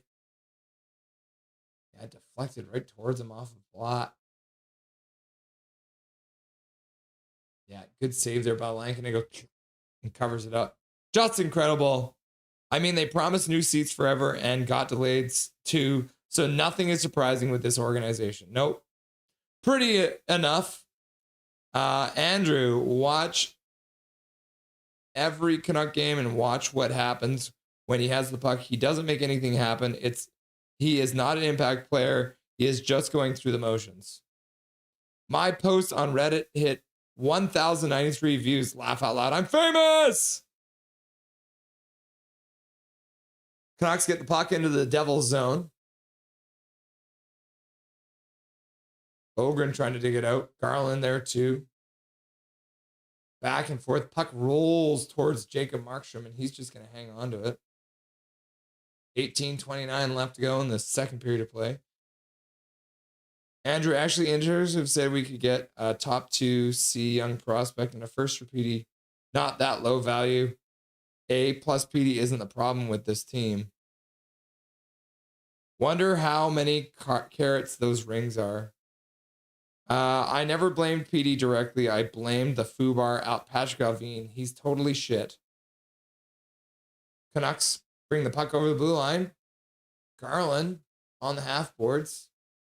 Just didn't see Ogren going to the front of the net. Now Garland tries to play it out, but the Devils will intercept it. Lamahano.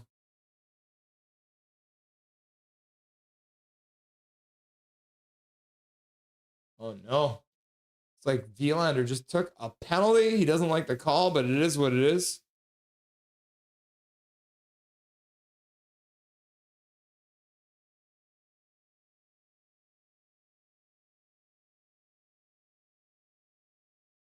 You could decapitate a professional athlete and they'd still want to get out there and play.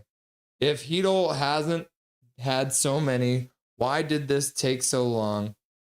There must be a residual effect. Yeah, there very well could be.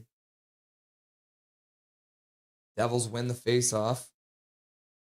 Wrist shot blocked by DeBrusque. Puck ends up in the Devils zone. They'll play it through the neutral zone. Oh, puck goes offside, but gets knocked back, so the Devils will start from their own zone. Hamilton will pick it up there.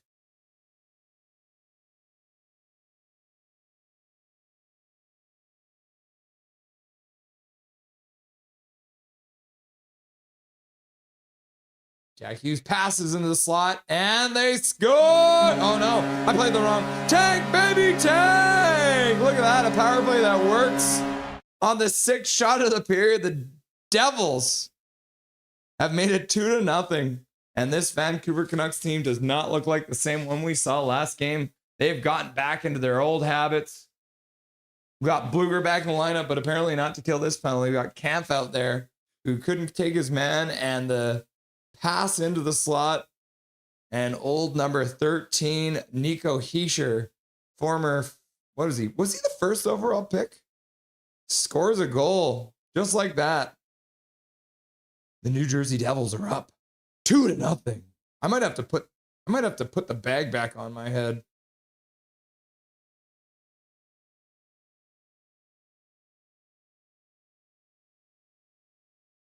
All right. Devils dump the puck in to the Canucks zone. Myers first one onto it. Loses the puck in the corner. Canucks will chop it down the ice. That was Hedl who did that. Jersey picks it up though. They'll play it back in their own zone. Now they pass all the way up to Canucks blue line.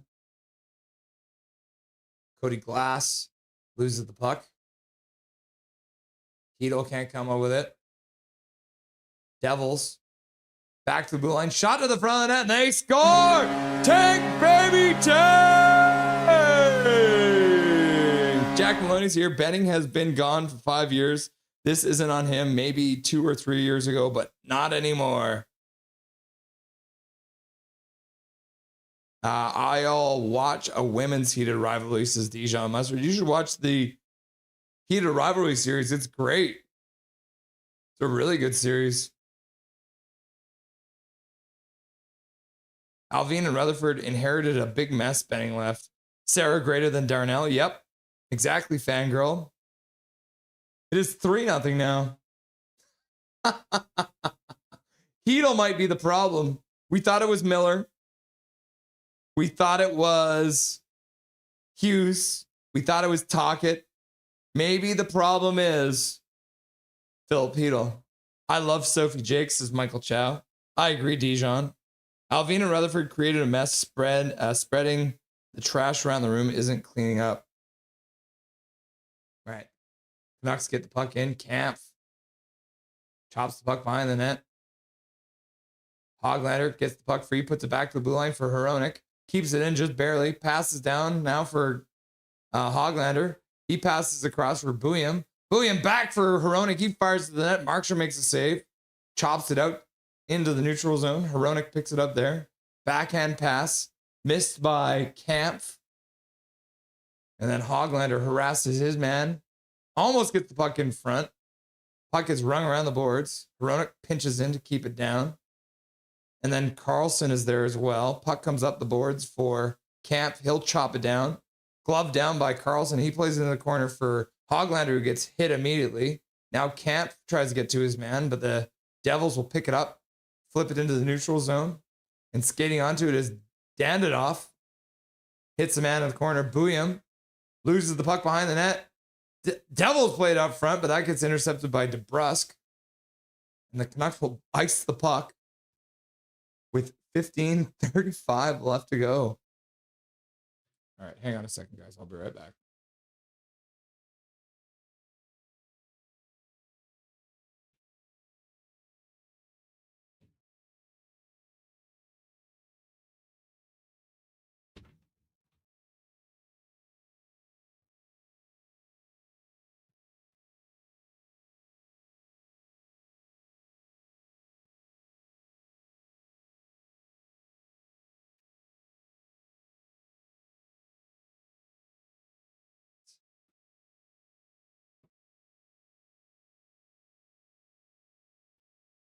Okay.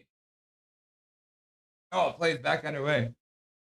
Well, maybe I should not have. I'm going to move this over here for now. So last game, when the Canucks losing streak ended, when they actually won a game, I tore up the tank mask, but I think I probably shouldn't have. So this is what the tank mask looks like right now. Do you think this is fixable? All right. Do we think we can fix this? All right, let's see. Let's start. I'm going to fix this. I got some tape. Get some tape out. Got to get the tank mask ready to go again because I think we're back on the tank nation streak. So here we go. Okay. Okay. That's, that's pretty good there. Yep. Oh, the mouth is messed up too. Okay. Put this back together live on the air. Plays back underway. Where's the other piece of the mouth? Yeah, there's the frown. You can see part of the frown there. All right.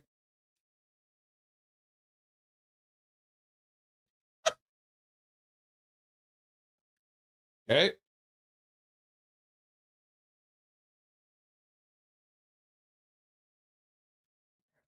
Like this. Connect that onto there.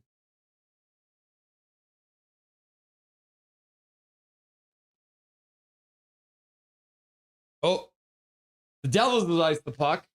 They're like, man, we feel bad. This Canucks team sucked. Maybe we should help them out by icing the puck. Learn the rules. Okay, see? Look at it. It's coming back together now, guys. We're going to have this tank mask up and running in no time.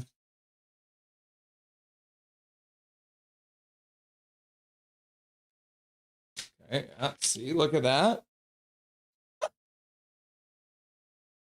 All right, the Devils have won the draw in the offense or in their defensive zone, and they'll start out.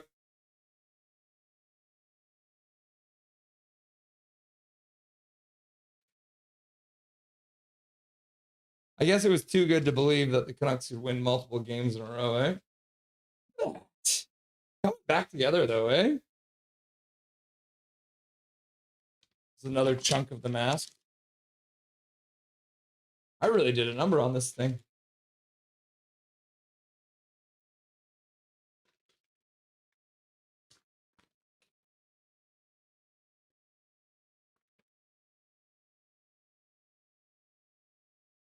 Plays back underway. I'm paying a lot of attention to this game now. I hope this is entertaining.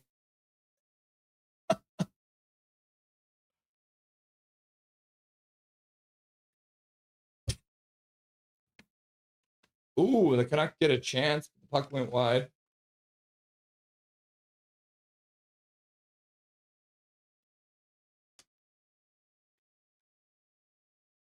Canucks have one shot on goal so far in this period.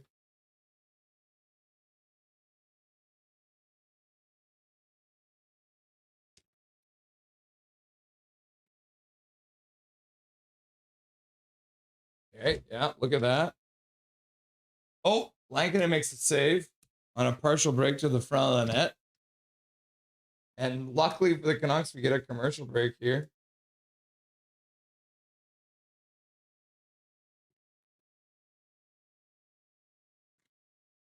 Oh, yeah, guys, it's coming together. I can't believe I'm reconstructing a tank mask on this stream right now. This is not what I thought I would be doing tonight. But aren't you glad I kept the pieces? Aren't you glad?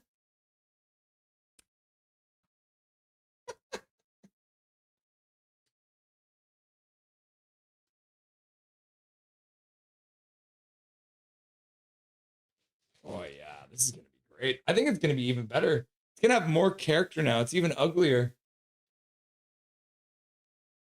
What about this part? See, the losing streak is still on there, right? So we didn't actually have to add to it.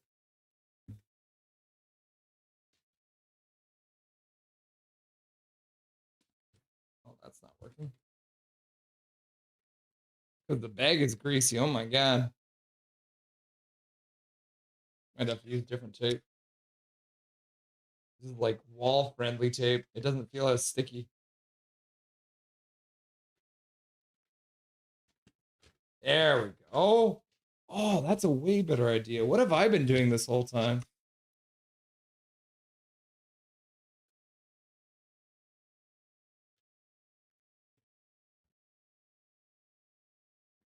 There we Oh.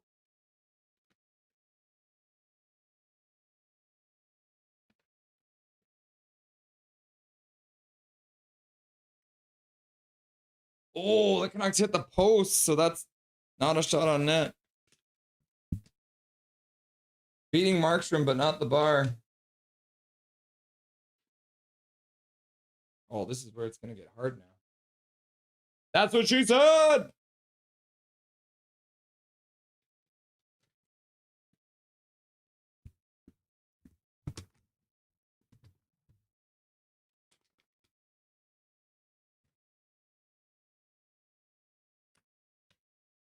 Okay. We're almost done here. The tank mask is almost fully functional once again.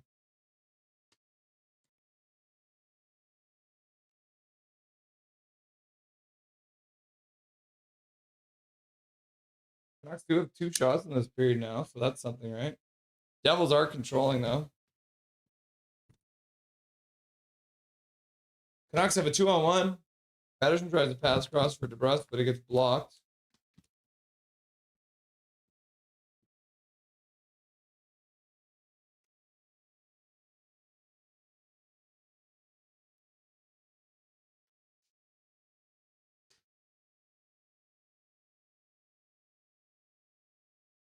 Ooh, Langton with a save.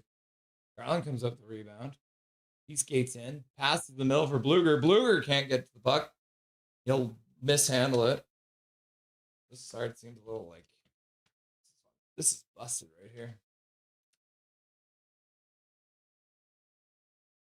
Whose birthday is it? They always win enough to make the fans happy, but never to make the playoffs, says Kyle Guyana. What's up, Kyle Guyana? Irvin, firefighter night. All firefighters can't put out the tire fire. I know, right? Can you imagine? Flames are a waste of time. Hope they get the #1 draft pick. Who is the best worthy player in this upcoming draft anyways? Man, it's so hard to say. Like, it's such a debate right now between Stenberg and McKenna. There was actually a couple of different draft lists that have now put Stenberg ahead of McKenna. So, and I mean, some people are like, I don't even know if I want the first pick. I'd rather just let the other team decide. I'm like, the Canucks need the first pick at some point, right? Ooh, the Canucks score! Is that Phil Hedel? No, it's Carlson. Of course it's Carlson. Canucks score! The Vancouver Canucks have put the puck in the back of the net, and it is Linus Carlson, the man, the myth, the legend. Woo! You love to see it. Go, go, go, go, go, go, go, go, go. And then Big Mac's like, boom. And then Colin Whitehead, nice, we have hope. And then Milosh is like, woo. And then Kayla's like, go, go. And then Nursey is back, is like, go, go. Go, go, go, go, go. Quick Fetty, go, go, go, go, go, go, go. Just incredible. There's one. And then Evelyn's like, woo. So we did break the shutout. So there's at least that. My game clock is way off, though. I guess I didn't start it earlier. I thought I had. Now there's just over 10 minutes left to go in this period. Yeah. Ring power, right? Ring power! Muhammad is here. What's up, Muhammad? Nice to see you, my guy. It's always good to see Muhammad in the chat. Hoglander, Pedersen, Carlson. Goal. Hoglander with his second point of the season. That's 2 points in 2 games for Hoglander. You love to see it. I didn't show this to you guys in the intermission with Dustin, but I want to show you guys now this. So the who is this? Natural Stat Trick put together the list of the best 5-on-5 players. Best points per game, 5-on-5 players in the league. Kucherov, McKinnon, Demidov, Hagel, Celebrini, and motherfucking Linus Carlson. Swear jar. There we go. Look at that. Carlson putting the puck in the net. You love to see it. There it is. Linus Carlson, the 6th best 5-on-5 points per 60 minutes when the game is close. So when the game is within 1 goal, he is the man who clutches up and puts the puck in the net. And look at the time on ice too, compared to the rest of them, right? Macklin Celebrini has double the amount of time. So does McKinnon. But somehow, points per 60, 1.34 points per 60. You love to see it. Back to the bar. Linus Carlson gets his ring and then gets a goal. You love to see it. 8:30 left to go in this second period of play. And then Major General shows up with a gifted membership. There you go, brother. Sending it to Evelyn. There it is. I love that. Evelyn spent her whole day yesterday giving away all of her money instead of buying her own membership. And just like that, Evelyn gets the karma back and is now able to use the custom emojis. You love to see it. Thank you very much, Major, for gifting your membership, gifting a membership to Evelyn, which is awesome. It's awesome to see Evelyn win that. And then Calvin99 Charlie with a $5 donut. You're going crazy. You got money back on your card and you're just giving it all away. I thought Linus Carlson was a third liner though. Oh, how the tables have turned. Laughing and crying, laughing and crying, laughing and crying. Oh yeah, thank you very much, Calvin, for the $5 donut. I appreciate you donating to Dobby's College Education Fund. And thank you very much, Mr. Major, as well. If you guys have not done it yet, make sure you ensure that you turn on your gifted memberships by doing the following.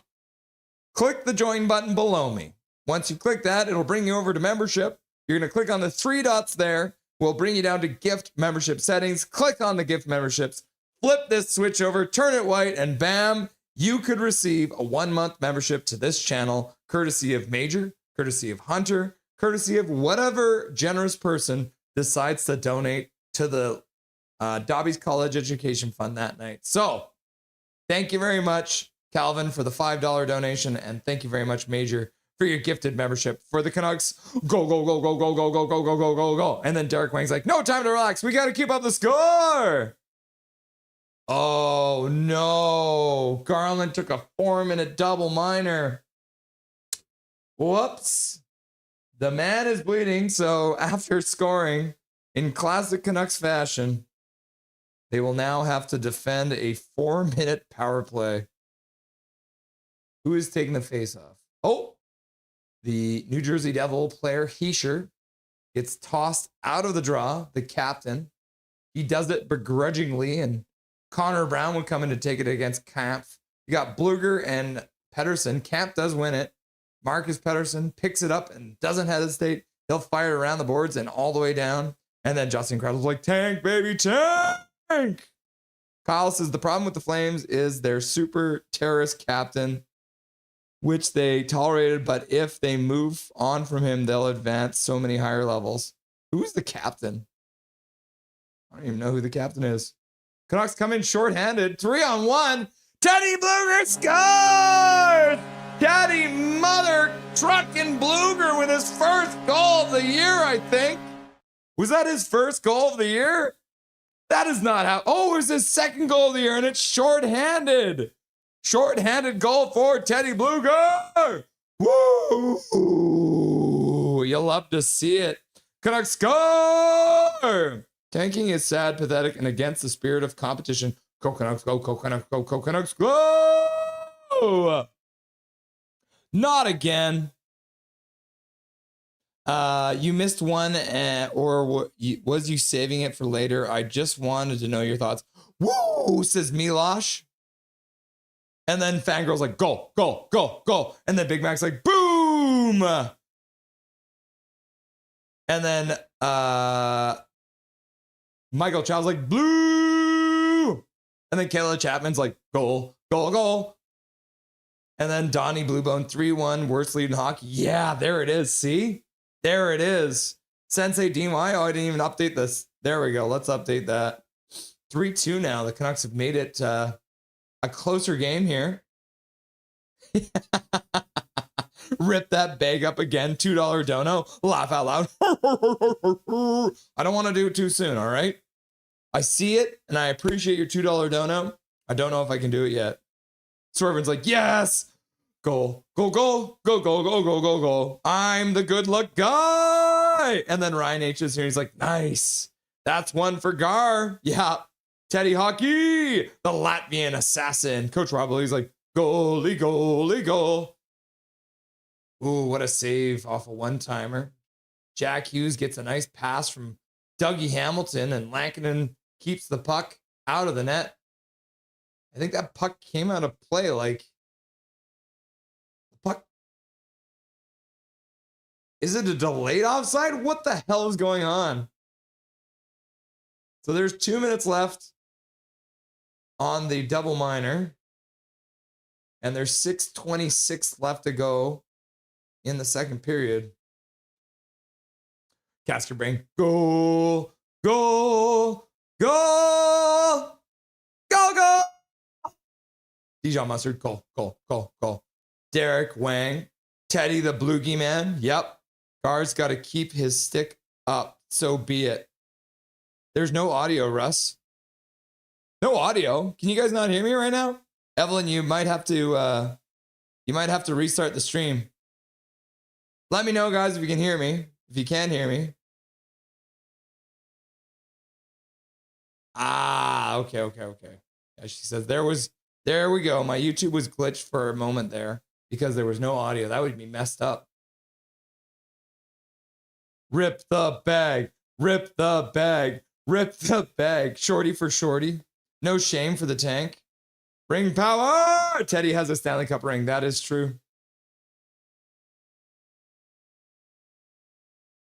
Let's go Canucks, says Mohammed.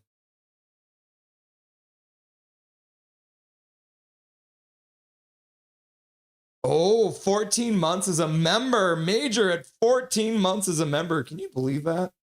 I think I'm going to have to update this because I don't think there's any like... Ooh, shot saved by Lankinen. Devils still control. Pass across the zone and the Devils score. Tank, baby, tank. The Canucks were out there for a long time and they could not. Look at that. The one Devils fan. Oh my God, that guy's so hardcore. He's got like a full like Devils costume on. The Canucks are all exhausted. Tyler Myers can barely stay on his feet. Puck down the boards into the middle. And another guy standing right in the middle of the slot, man. No coverage there. And Connor Brown, the old Edmonton Oiler, puts the puck past Mr. Lankinen. And before we get to that, let's talk about the fact that Major just donated another gifted membership courtesy of Major going to Dobby's College Education. Ooh, Colin Whitehead!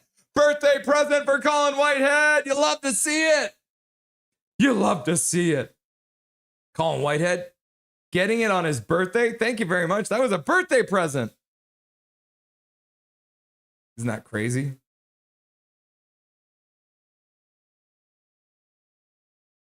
.420 left to go in this second period of play.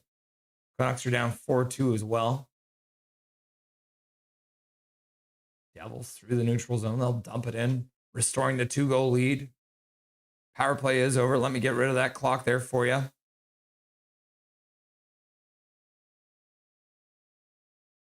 Yeah, Connor Brown, he's played a lot of games against Canucks, so. Hughes back to the blue line. That one gets past the intended target.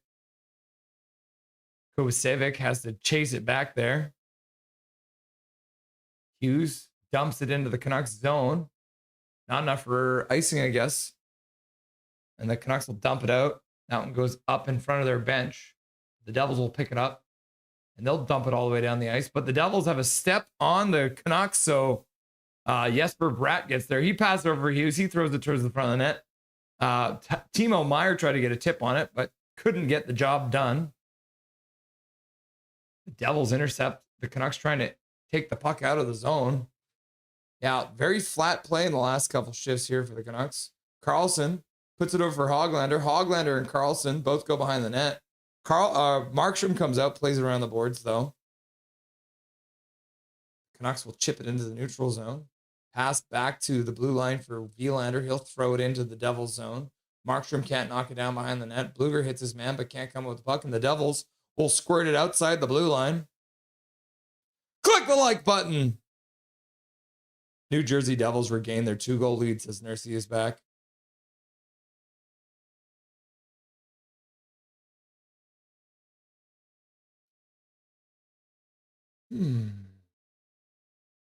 And user in timeout. Look at that. We are here to watch hockey. We're not here to debate the difference between Canada and the United States. We've banned you before, Kyle, so you're just in here trolling everyone, and I'm sick of it. We're here to have fun, and you're being a douchebag. So take your muscly head out of my fucking chat, you dumb twat bag. I can say what I want. This is my stream, motherfuckers. Swear jar. There was like at least 3 swear jars in there. I'll put some swear jars in the chat. Oh my God. The Devils have iced the puck. It's 1:54 left to go in this period. What's up with that? I guarantee that motherfucker was, he was Andrew Tater. And then when we banned Andrew Tater, he came in as Kyle Giannis, who we've had before. So, major. And Prickfetty's like, major. You love to see it. Major. Canucks win the face-off on the ensuing draw. Booyam comes in, puts the puck to the front of the net, and the Canucks score! Oh my goodness gracious. Z Booyam puts it to the front of the net. Does he collect his own rebound and put it in? This is a wild second period. The Canucks are not out of it yet. Z Booyam with a dash to the front of the net, gets a shot, rebound comes right back to him, and he puts it past Jacob Markstrom after the icing. That's why you can't ice the puck, people. Don't ice the puck, because it'll end up in the back of your net. Look at that. Good job. And what a sally. So Petey wins the face-off. Booyam cuts to the middle, skates towards the front of the net, takes a shot, and then I think Pettersson might have touched that in front too. No, just kind of bounces off Petey in front. Petey boxing out just like that. It's a 4-3 game. Woo! Can you believe it, guys? What a chaotic second period. That's 6 goals this period, guys.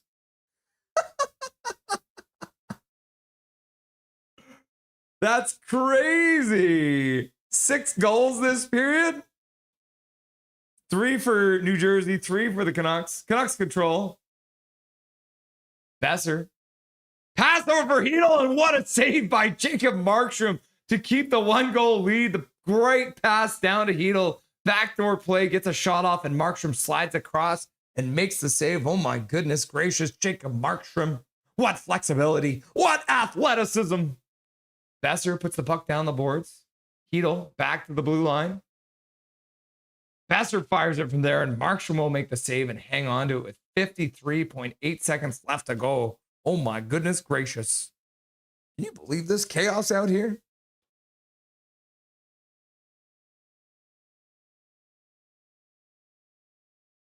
I think my chat's broken. Is my chat broken?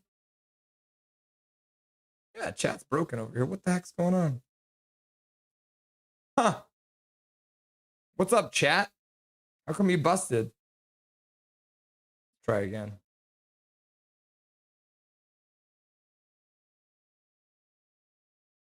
Oh, hang on. Let's go like this. I banned Kyle, and then chat broke. What's up with that? That was weird. Let's see. What does this look like now? Oh, no. See, yeah, that doesn't work. Chat is busted. Kyle took chat down with him, I guess. How about now? Yeah, there it goes. Okay, now it's working.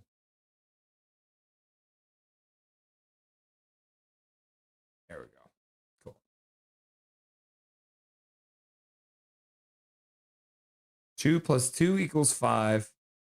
I didn't study for the test, says Brickfetti. Booyah to beam up. Dobby. Test. Yeah, there. See, my test worked. It's so bizarre. Chat, good on my end. Yeah, it's the, I see your chat fine, Russell. Chat 101. Canuck Phil is alive, says Sensei DY. Check 1, 2, check. Check 1, 2, check. The dogs are working on, but the top end has packed it in. Now this might end up as one of the best tank games. Yeah, Bob Bluger, that's what I'm talking about. Evelyn's doing the wave. Let's go, Canucks, says Mohammed. Brickfetti doing the wave as well.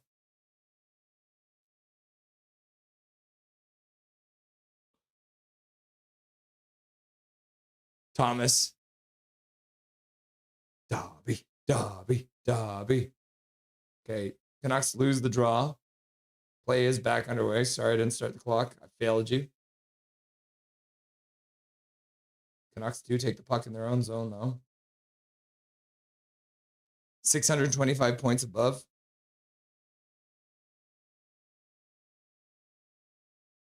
Yeah, holy cow. Ooh, shot to the front of the net, off of stick and wide. Puck rung around behind the net. Patterson with some good moves. Puts the puck behind the net. Kane comes out front. Another wraparound. He shoots it. They're saying no goal. I'm going to play the thing anyways. Go! They're going to talk about it now. Kane thinks he scored. I played the thing. It's got to be a goal, right?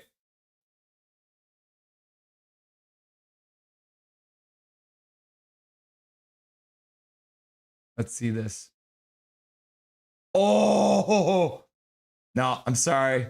No goal. No goal. Went off the inside of the post to the inside of the heel. What a crazy, crazy sequence of events. That's insanity. Crazy. No goal. No goal.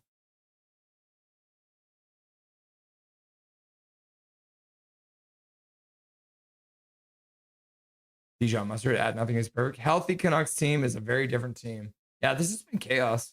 So now there's 15 seconds left to go on the clock for some reason. I guess they added some time. Oh, they're faking me out now. Can you imagine if Kane scored 2 wraparound goals in 2 games? Canucks keep it in. Hedl chops it towards the net. Shot the puck and the opponent's stick, Nico Hischier. And there it is. So the end of the period now. So 3 goals each in that second period of play. What a chaotic period. Intermission. There we go.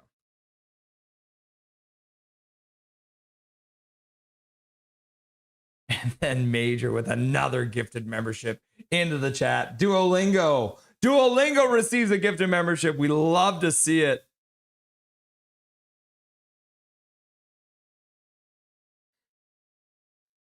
Duolingo getting a free gifted membership courtesy of Major.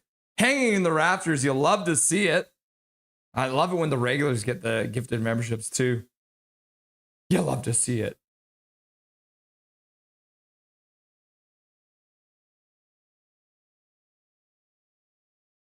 All right. We are in the intermission. Thank you very much, Major, for the gifted membership to Dobby's College Education Fund. I appreciate you. I'm going to get the... we're going to keep on working on the mask. It's slowly... there's still a big hole right here. I do have the piece, right? So we will finish the repair eventually. But right now, we need to get our proper attire on for the next event, which is reading from Certified Beauties by James Duthie. We're going to read about Kevin Bieksa showing up to practice drunk. Here it is as usual, guys. Beautiful Trevor Linden jersey. Throw this baby on here. Oh, yeah. Okay, there we go, guys. Hey, guys. I'll see you in the fireplace room. Oh, wait, I guess I should bring this with me.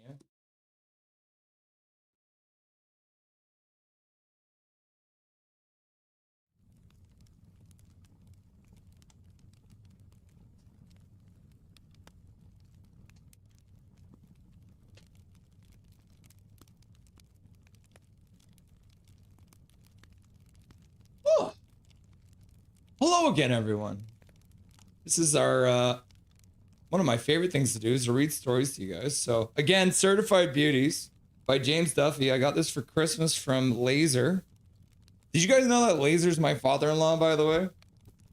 So we're gonna read the chapter from this book about Kevin Bieksa. So the chapter is called The Hangover. Kevin Bieksa gets his big break at the worst possible time. All right. Kevin Bieksa steps on the ice and almost falls over. He's beyond wobbly. Teammates try to protect him by hiding him at the back of the drill lines. They cut in front of him over and over, hoping the coaches won't notice what everybody else has already has. Bieksa is hungover. Bad. Or maybe still drunk. Either way, it's about to be a really lousy day to get a break he's been waiting for his entire hockey life. It's fall 2006, a few games into Bieksa's first NHL season with the Vancouver Canucks. The previous year had been a nightmare. He was expected to make the Canucks roster after an outstanding year with the American Hockey League's Manitoba Moose. And the first day of camp, I get a high ankle sprain, Bieksa says. Just battling with a guy in the corner. Tweaked it, and it never gets better. Worst injury of my career. They sent me back to Manitoba to rehab, and I am just miserable. The most depressed I've ever been in my life. It takes months to be healthy enough to play again. He's finally recalled by the Canucks and plays his first 39 NHL games before rejoining the Moose for the AHL playoffs. Bieksa starts the 2006-7 season in Vancouver as a third pairing defenseman. He's used sparingly in the first few games of the year. It's eating at him. He knows he can do much more. He just needs a chance to prove it. Marcus Naslund, this guy right here, the guy who's got the C on his chest, he's actually got two C's, because 1C, 2C. Marcus Naslund, whom Bieksa still calls one of his best captains he's ever played with, decides to host an early season team party at his house. The Canucks have just returned from a season opening 4-game road trip and have 2 days before their home opener against San Jose. Naslund invites the entire team over, plus all the wives and girlfriends. Prime team building. Bieksa is still one of the new guys on the Canucks and is a little nervous about the party. My wife Katie and I are still living at a hotel in downtown, as I'm still not sure how solid my spot on the roster is. Bieksa says, when we show up at the party, we don't feel like we can stand in the middle of the room and mingle with all these vets. I mean, this is a team with Jovo, Ed Jovanovski, Brendan Morrison, Matt Cook, Bert, Todd Bertuzzi, super vets. So we say our quick hellos and go outside to find a quiet corner. My wife and I and Ryan Kessler and his wife, Josh Green and his wife, the 6 of us just sit outside and drink nervously. The party is catered, and they are serving J-Lore red wine, lots of it. So Bieksa and his group sits quietly on the patio, chatting, sipping wine, trying to stay out of the way. At some point during the night, Naslund comes out and joins the group. I remember thinking, wow, this is cool. The captain coming out to hang out with the rookie guys, Bieksa says, and Marcus stays a while. We're having a great conversation, laughing, and the servers just constantly keep refilling the wine. At one point, I start to think, man, Marcus has been out here for a while. I wonder if he should go back in with the rest of the crowd. And then his wife, Loda, comes out. She's wonderful, but they have young kids and it's a school night. So Loda says, Marcus, it's time to go to bed. Everyone has left. Wait, what? In Bieksa's wine-flooded head, he'd been out there for about an hour. It's actually been 5 hours without leaving his seat, getting fed J-Lore like it's on intravenous. He gets up and can barely walk. If he has to say his own name, it would likely come out like Don Cherry version. Bieksa. His captain isn't much better. Naslund walks his guests to the front door, hugs Bieksa's wife, Katie, says, "Thanks for having me," and walks out. Naslund's wife, Naslund walks, thanks for having me, and walks out. Marcus, where are you going? You live here, Loda says. They are the ones leaving. Naslund's so drunk, he almost left his own party to his own house. That's funny. This is foreign territory for the rookie. He doesn't drink much and takes great pride in acting like a seasoned veteran when he does. My family can handle our booze, he says. We aren't pukers. Well, maybe most of the Bieksas aren't. A couple of hours later, Kevin the Black Sheep Bieksa is standing in his bathtub, not sure why he chose this over the toilet, but we make no judgments here. Puking violently all over his hotel bathroom floor. Katie is left to clean up the mess after he passes out.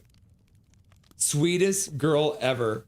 I always owe her for that one, he says. When his alarm goes off a couple of hours later, it sounds like an arena buzzer has been implanted in both ears. It slaps him upside the head with a terrifying realization. The Canucks have morning practice.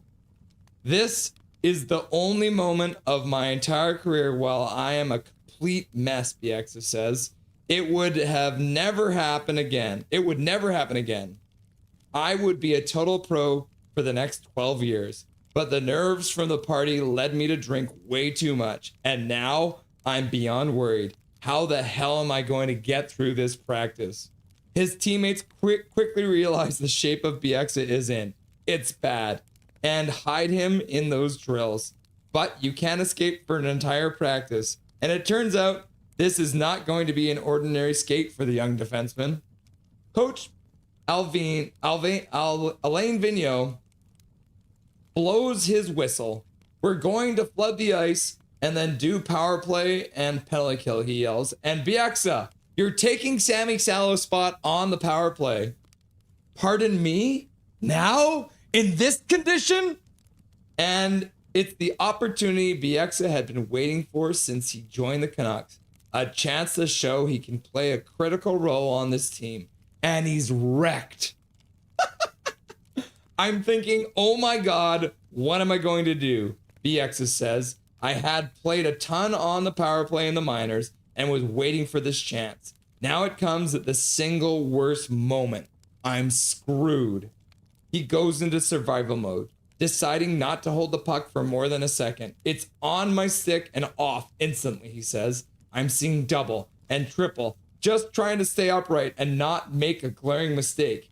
Naslund, by the way, somehow looks fine. Rapid detoxification is another critical captain quality, apparently. So apparently Naslund doesn't get hungover. When it's mercifully over, Vigneault skates up and says, you know you can hold the puck and walk the line a bit. You're supposed to be the quarterback on the power play. But that's his only criticism. Bieksa doesn't fall down or barf again. Somehow he kind of pulls it off. And the next night, with Salo out injured, he's on the first unit power play against San Jose. 6 minutes into the second period, Sharks forward Ryan Clough takes a double minor. 90 seconds into the power play, Brendan Morrison finds Jan Bullis behind the Sharks net. Bieksa, now stone sober, ready to seize the day, jumps into the slot, takes a Bullis pass, and fires it crossbody past Vesa Toskala for his first NHL goal. Just the most amazing feeling, Bieksa says. Note, after the game, he does not celebrate with champagne, beer, or J-Lore. And the game solidifies my spot on the power play, he says. I go on to score 42 points that season and have my best year ever. As a former college free agent, Bieksa is on a 2-year entry-level contract, so it's up at the end of the season. He's in the Shoppers Drug Mart in Grimsby, Ontario in June when his agent Kurt Overholt calls. Great news! Vancouver wants to extend you for 3 years, Overhart says. That's awesome, Bieksa says. Giddy that he's going to be an NHL player for 3 more seasons. 3.75 million at Overheart ads. That's great to hear. So 1.25 a year, Bieksa responds, ready to sign on the spot. No, 3.75 per year. Bieksa starts laughing in the middle of the drugstore. I'm like, shut up. There's no way they want to pay me that much. Then I called my dad and said, Dad, the Canucks want to extend me for 3.75 over 3 seasons. And my dad's like, that's so great. 1.25 million a year. Bieksa goes on to have a stellar 13-year NHL career, captaining the Canucks power play for much of it. He still wonders if it would have happened if he hadn't survived that over-lubricated practice. Sometimes you only get one chance in the NHL, he says. Maybe if that doesn't happen, I get labeled as a defensive defenseman, a fighter, and never get a shot on the power play. But because I get through that practice and score the next night, it happens. It could have been a disaster. Imagine if I had fallen over or disrupted practice because I was overstirred the night before. I could have been kicked off the team. Bieksa now spends his Saturday nights on TV as one of the best studio analysts in the sport. He still drinks red wine, but not by the way, just not by the gallon. Katie has made it clear she's not cleaning up again. Isn't that so funny? Oh my gosh, yeah. So Certified Beauties, James Duthie, what a great read. There's a whole bunch more on here. That was the Kevin Bieksa. We read the Sarah Nurse one. There's a Roberto Luongo one. A bunch of Canucks on here. Kevin Weeks is on here. So we're definitely going to be reading some more stories from this, guys. So there it is, Certified Beauties, the up and down. Certified Beauties, more of hockey's greatest untold stories. Cool? All right, let's get back to the bar.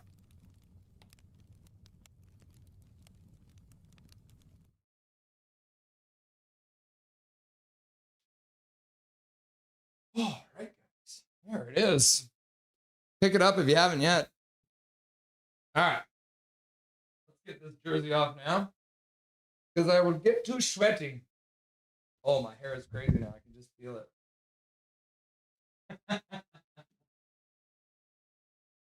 It's like a reading jacket, you know, but it's a Canucks jersey.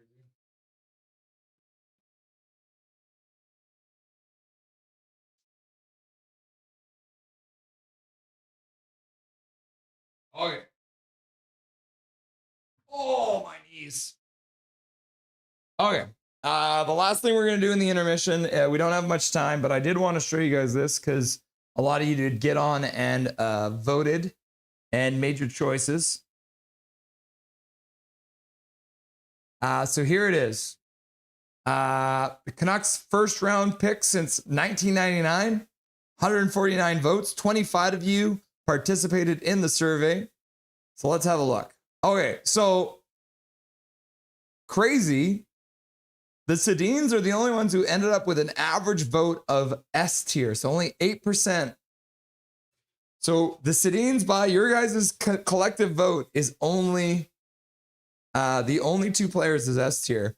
And then the A tier is pretty, you know, I put Petey and Quinn Hughes in the S tier, but we also got Besser, Luc Bourdon, Bo Horvat, Corey Schneider, and Jonathan Lekermacki all end up as the A tier as you guys voted it. Right? So the votes were pretty spread out. Lots of S tiers for these guys. But, Brock Besser getting some B's and C's. Interesting. Luc Bourdon, 2 S tiers, 3 B tiers. Oh, a bunch of A tiers for Mr. Bo Horvat. And then we got Ryan Kessler, Tom Wielander, Braden Coots, Pod Colson, Michael Grabner, Jared McCann, and Cody Hodgson are your B tier. I think I'm not too upset about this. I think for these 2 guys, obviously with Wielander and Braden Coots, it's going to be, it's going to be a wait and see kind of a thing because they could very easily make their way up this board if they do end up having long careers with the Vancouver Canucks. And then the C tier is Jake Virtanen. Who is this again? Oh, I can't remember his name. I even have this up here. It was RJ Umberger. Yeah, so RJ Umberger ends up as a C tier. And is this, trying to remember, is this, who was this one? I think that Patrick White even looked like. Oh, they didn't even have Patrick White's picture. Schrader? Nope. Nick Jensen? Oh, Nick Jensen. Okay. Brandon Gauntz, Schroeder, and then Nathan Smith. Who is this guy? Is that Hunter Shinkarik? Why is there no picture for Hunter Shinkarik? Oh, yeah, there it is. Well, that's Hunter Shinkarik. No, Hunter Shinkarik's D tier.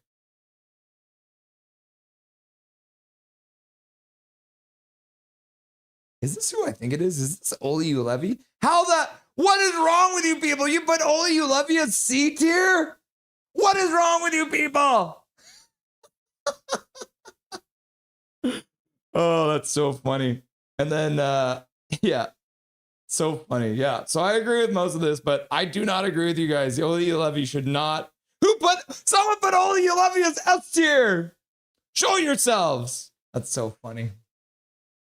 All right. Oh, my Lord is here to say, trade EP40.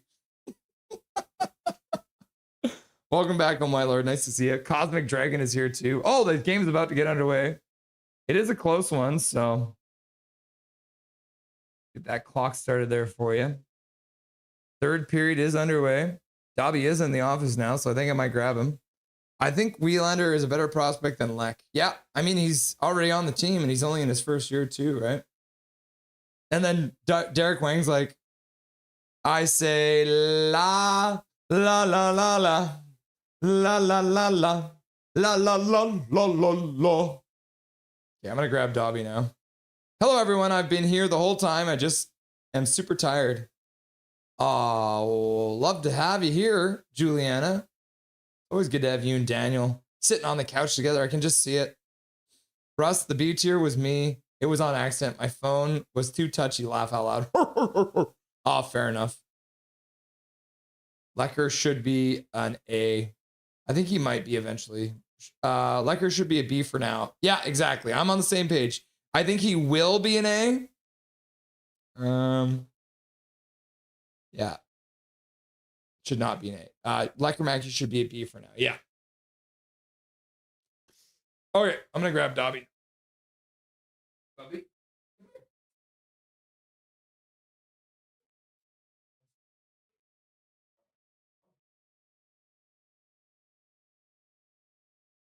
Just so everyone knows, Dobby has already received his dinner. So he will not be fed on stream today because Crystal just fed the little boy. Oh, yes, sure he is. He's a very tired boy. He had 2 long walks today. Oh, yes. You can hang out with Dad for a little bit. Oh, you're going to have a little nap here? Oh, he is so sweet. Look at him. He just wants to have a nap here. Oh, the Devils come back in offside. Dobby's like, what are your hands doing? Are they getting me things? Oh, yes, what a sweet one. Hush, little Dobby, don't say a word. Oh, yes, what a sweet little monkey, huh? You see how sleepy he is? Is Shinkarik even playing hockey anymore? I don't think so. Oh, yes. Are you trying to stand up and run away? Huh? Why are you trying to run away? The people want to see you. Okay, fine then. He's like, Dad, I just ate. I want to go have a nap now, huh? Say goodbye, Dobby. You sweet little monkey. Oh. He's literally standing on my legs. Okay, there you go. Sit down for a second.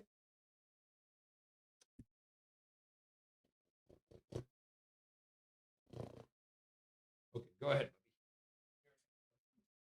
Have a nice nap.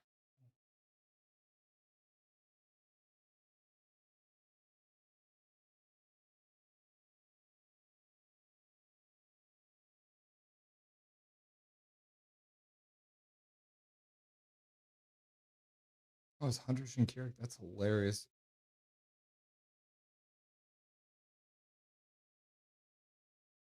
Oh, Hoglander ran into the referee behind the net.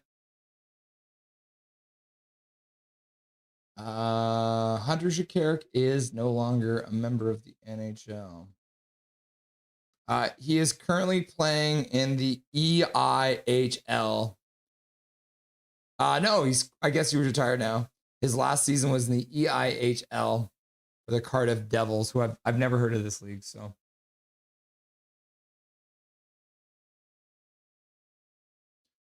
Julia, isn't it already the weekend, or are you working now? RJ was good in Philly, or is that a different Umberger? No. That is the exact same one. Yeah, you nailed it, Calvin. Nice to actually talk to people now that that understand the game. Kurt, overcharge. Trade DeBrusque and Kane would free up $10 million depending on who and what we get back. Yeah. But I think if you trade Kane, you're probably going to have to retain salary on him. I don't fully understand the game, but I try. Me too. Calvin packaged them both for a first and a second and a young prospect for Abby till next season. Yeah, good work. Yeah, sorry, I have not. Clock is not accurate. Puck into the Canucks zone. Veronic picks it up behind his own net, passes out. O'Connor gives it back. Canucks chop it up. Now O'Connor has a chance to get onto it. He can't get the puck, though. Ooh, Jack Hughes makes a nice move. Pass across to Hamilton, but Hamilton can't receive it. Canucks will intercept. Garland skates out. Canucks have a 3-on-2 now. Garland dishes for Blueger, goes hard to the net. Almost receives the pass back, but a good stick there from the New Jersey Devils to prevent the pass from getting there. Gabby, lay down, buddy. Lay down, my dude. Mom put you in here for a reason because she's probably sick of you. Great story time, Russell. Thank you. On a side note, make America great again. I mean, they've been shit for a while, haven't they? They got DeBrusque for nothing, so anything they get for him is a bonus, says Michael Chow. That is true. Sign him as a free agent. Hi, Major. Thank you for the birthday gifted membership, bud. Almost time to feed Dauberton. Yeah, I'm sorry.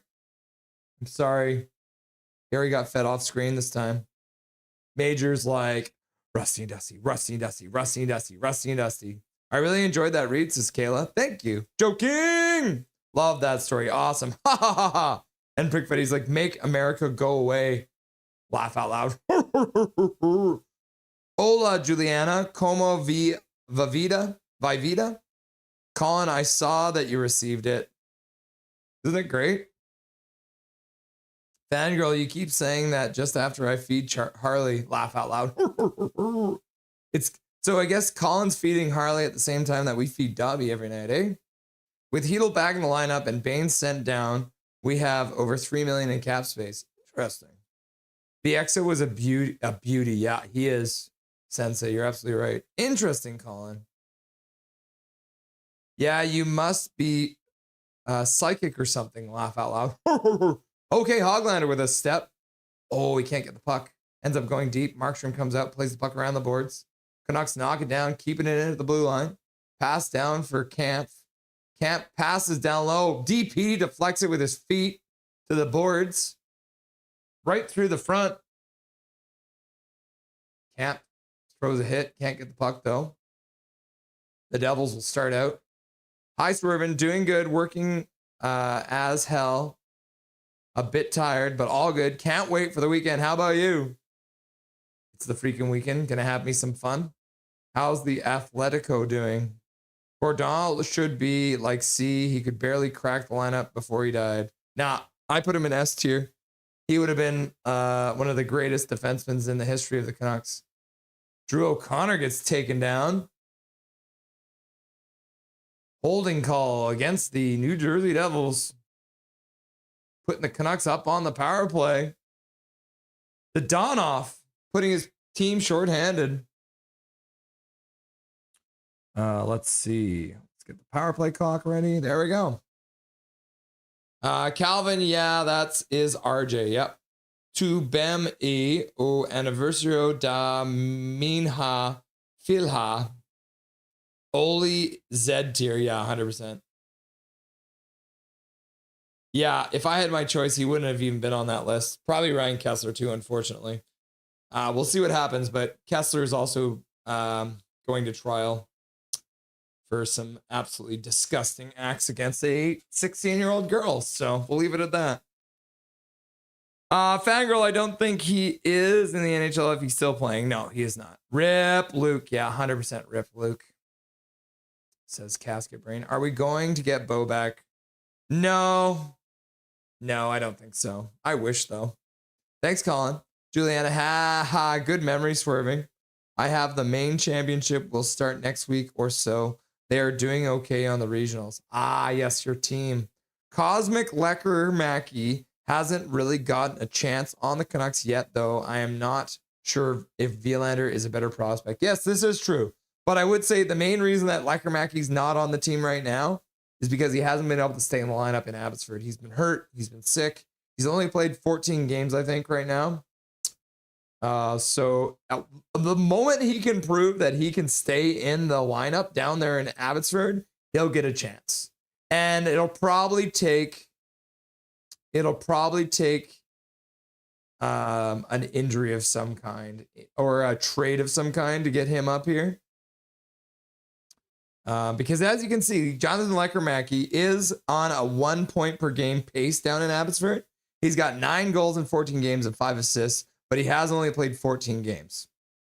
As you can see, everyone around him, but it is wild. He is 5th on the team in scoring in only 14 games. All right, Canucks power play has started. Back to the bar. Ooh, Vassar had the puck in his feet, so he couldn't get a proper one-timer off. Carlson puts it in front, and is that Jake DeBrusk in front, chopping it on the net? But Markstrom will make the save. Good play across the net. You'll love to see it. Linus Carlson getting number 1 power play minutes.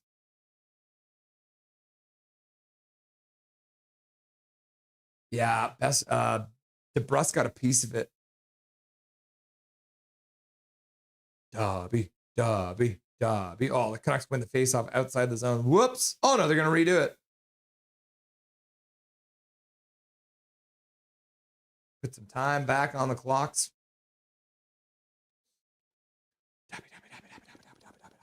Kayla's like, Dobby. I got another Dobby to make. I'm no fool. I don't know why I'm seeing Foo Fighters now.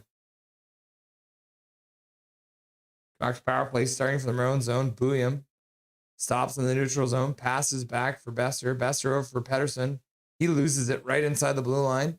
The Devils will put it out. Heischer cuts back towards his own zone.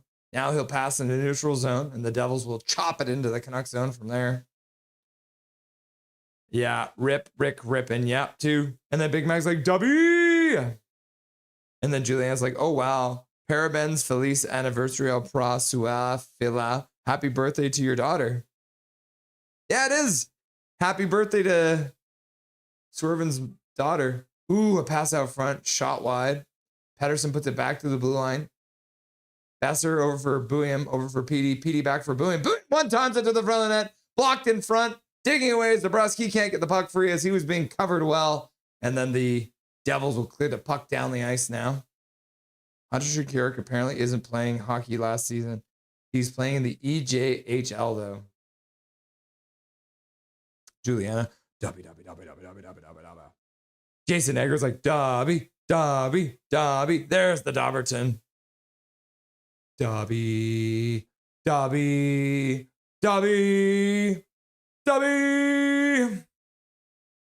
Callum's like, Dobby. Wave. Too good. Garland throws the puck through the crease, but no one can get a stick on it. Villander down the boards for Kane.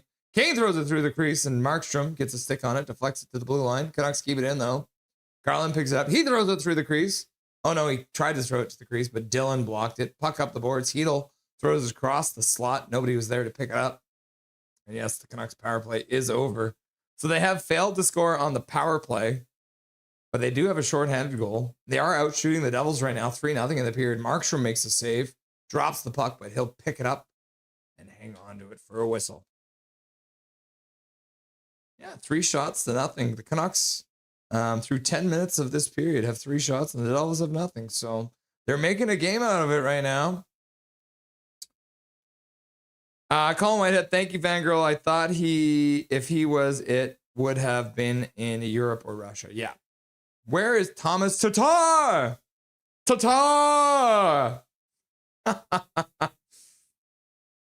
Michael Chow. Canucks win the faceoff, but the puck gets knocked down. Jack Hughes now moves in. He gets attacked by Tyler Myers. Myers does well not to take a penalty on the play. And then Ogren will chop the puck out of the play. Is Thomas Tatar still in the NHL?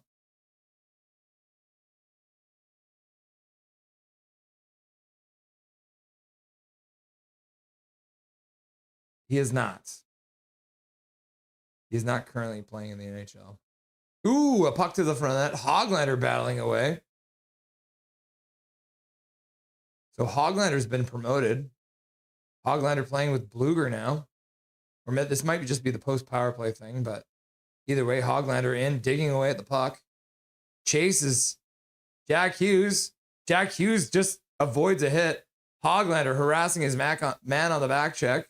Now Myers steps up, but gets the puck taken away from him just inside the Devils' blue line, and the Devils will chop it towards the front of the net. Cody Glass comes in and scores! Tank, baby, tank! And the 2-goal lead has been restored for the New Jersey Devils on a defensive breakdown because Tyler Myers decided, I want to be a forward for a minute. Cody damn Glass, can you believe it? That's insanity. The whole play is started by... Is that Nemec? Yeah, it was. And Cody Glass fends off Brock Besser, who has to defend because Tyler Myers went on an ill-advised foray into the offensive zone, and Besser couldn't do anything, and Nemec outmuscles him to the front of the net. Oh, sorry. Cody Glass outmuscles him to the front of the net after getting a nice pass from Nemec. My goodness. Oh, no, it was Timo Meier. Sorry. So Cody Glass has 2 goals now, which is insane. Russ, is there any way we can get rid of Forbert's contract, or do we have to wait until he's on LTIR? I think he is on LTIR. Yeah, he is on LTIR. So I just have to. I'm gonna text Crystal because Dobby's literally sleeping on the door, so I don't want her to open the door and smack his head. Maybe I'll just send a picture. Yeah, play's back underway. Canucks are down by 2 goals again.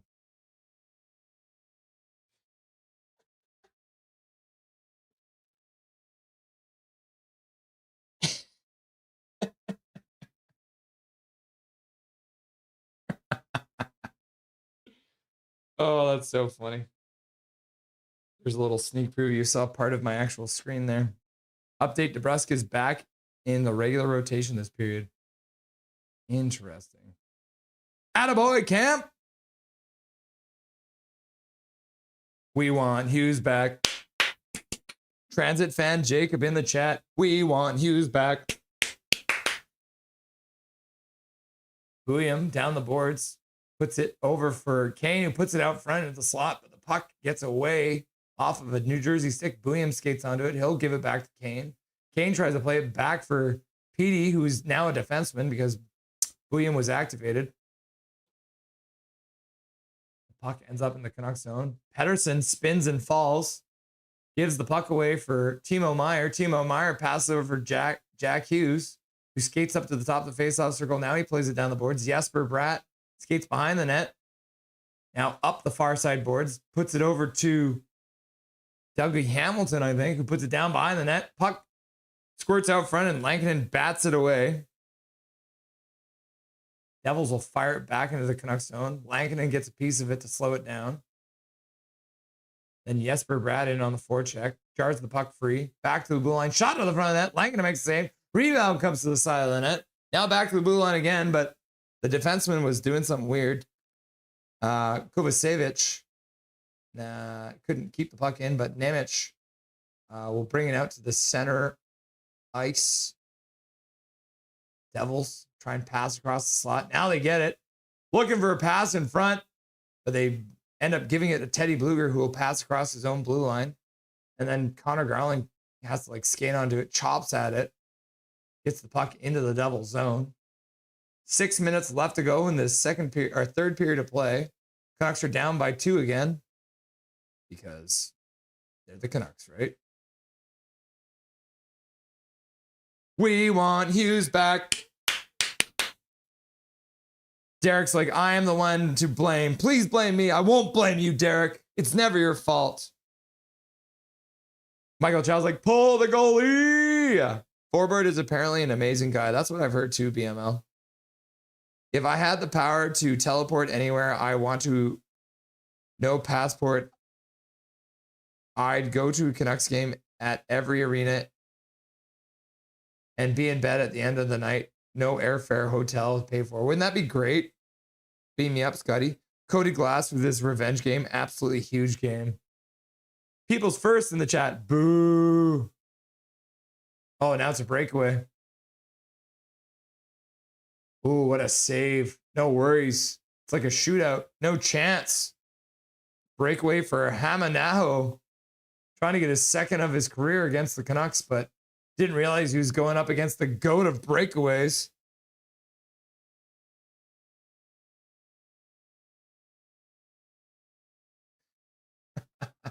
Transit Jacob has got the Canada. Thumbs up, thumbs up, thumbs up, thumbs up. America.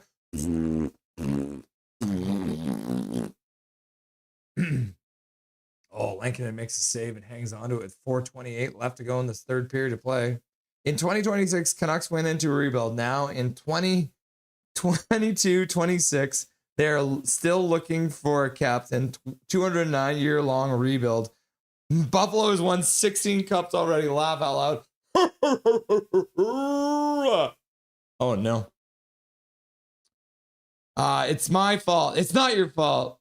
How about Miller back? Apparently he might waive his no trade to come back to the Canucks. Can you imagine the Canucks trade Petey for Miller? Wouldn't that be funny? Amazing coverage there on the breakaway. Laugh out loud. He didn't know he was going to face the GOAT of breakaways. I'll laugh out loud. Of course, Lank stops a breakaway, says Michael Chow. If he got paid millions of dollars for doing nothing, I'd be an amazing guy too. Yeah. Outside of JT Miller and Toffoli, all his wingers have been replacement level. Correct. James, no thank you on Miller. He is cooked. Scotty, beam me up. Beam me up, Scotty.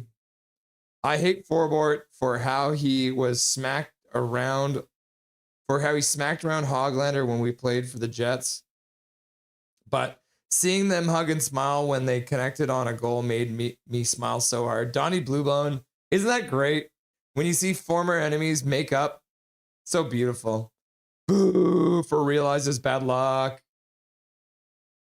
WTF is Brock, you doing Brock? He didn't know what he was doing. Tank, tank, tank, tank. Another one Lank probably should have had. Stupid, stupid. Goal wave, plus 43 no matter what. We see his number everywhere. Woo! Cody Glass. Lank, the tank has a strategy. Wave. Attaboy, Giraffe. Transit fan Jacob. Ironic crumbs with, what the heck is this? How did you even do this in chat? Iconic crumbs? That's cool, man. What would you call that? What is that? Is that like an alien or something? Okay, Colin.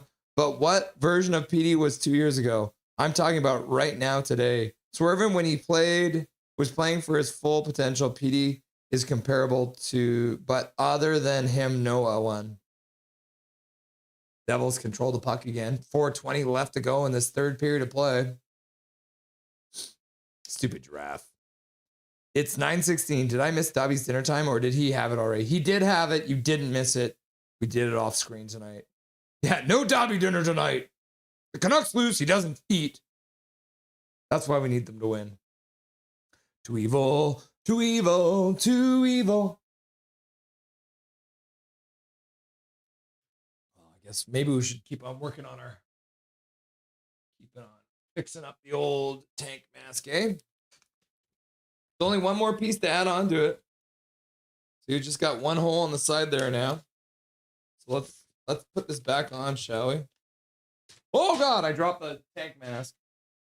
I am watching. Oh, the Canucks have pulled the goalie. 6-on-5 now here with 3 minutes and 30 seconds left to go. Goalie here. Is that right? What's happening here? Oh, it's like this. I did have it backwards. Okay, there's that. Oh, shot to the front of the net. Oh, they tried to tip it from the side. Had Drew O'Connor doing a Connor Garland. The Connor reversal. Connor Garland. I guess Drew O'Connor on his knees in front of the net trying to tip that one in. Oh, Jack Hughes into the Canucks zone. No goalie. Oh, and a broken stick for the Devils. And what a save by EP40. He stacks the pads in the crease and he makes a save to keep this a 2-goal game. He went down to his knee and did a butterfly save. That's EP40, but he doesn't care. He's just out there collecting checks, right, guys?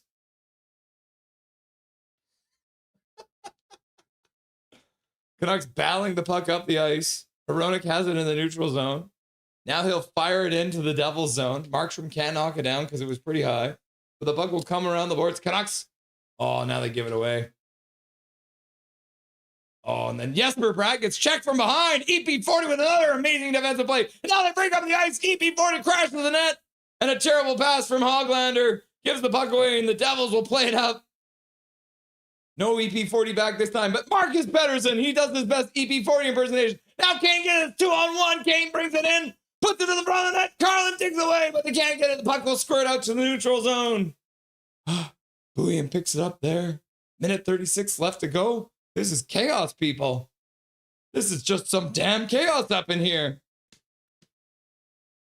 This is a great tank game. Philip Hedl puts the puck back to the line for Buium. Buium down for Hedl. Hedl puts it back for Violander. He'll fire towards the front. Rebound up front. Scores! Brock Belzer puts it into the back. It's in a 1-goal game. Whoa! Can you believe it? 2 amazing defensive plays from EP40, going down and doing a butterfly to save the first one. The great back check. And then the puck gets back down after a great play by Marcus Pettersson. Shot to the front of that. Rebound comes out front. And Brock Besser puts it into the back of the net. Whoa! I'm going to lose my voice. I can feel it. Oh my gosh. It's boom. But Petey can't be throwing $11.6 million body in front of the net. Yeah. Go, go, go, go, go, go. All right. Are the Canucks going to call a timeout? Do they still have a timeout? I don't know if they've already called it. That's wild stuff, guys. It's if Bobrovsky can make 10 million as a goalie, why not 11.6? Coach Robley, goalie, goalie, goalie, goalie, goal. Okay, face off. Canucks take control. The goalie is still in, so they're gonna have to wait. Buium handles the puck. He'll play it up to the blue line where Drew O'Connor picks it up. He'll play across center. Brock Besser fires the puck in. Canucks don't have control. Oh, and another one. Good work there by, was that Linus Karlsson? Good work, Linus Karlsson. Harasses the man all the way low. Makes a good move through the slot. He'll start out now. And he gets tripped up a bit, but manages to get the puck over to Buium. Buium fires the puck in. Markstrom knocks it down. He'll fire around the boards. Canucks can't keep it in. 30 seconds left to go now. Canucks fire it back down into the Devils zone. Crashing in to try and get the puck back, but the Devils will pick it up and throw it out. Hronek hustling back to try and get there. He does manage to tip it. Puck comes up the boards. Hedl picks it up. He'll start skating out. 15 seconds left. Makes a pass out. And then the puck gets past Hronek. Tipped in, though. Hronek moves in, but gets the puck pinned to the boards. They're trying to jar it free. They put it back to the blue line. Buium with 5 seconds left. Throws it to the front of the net. Block shot. Put it up for Drew O'Connor. He takes a shot, and it goes just over the net. What a save by Jacob Markstrom at the very end of the game. And the Canucks made it a game, though. They made it a game. Canucks trying valiantly, says Mevid. How did this one stay out? Oh, no. Drew O'Connor just fired it over the net. And that's the end of the game. Holy cow. All right, guys. That's perfect timing. The last piece of tape that I need to fix this tank mask.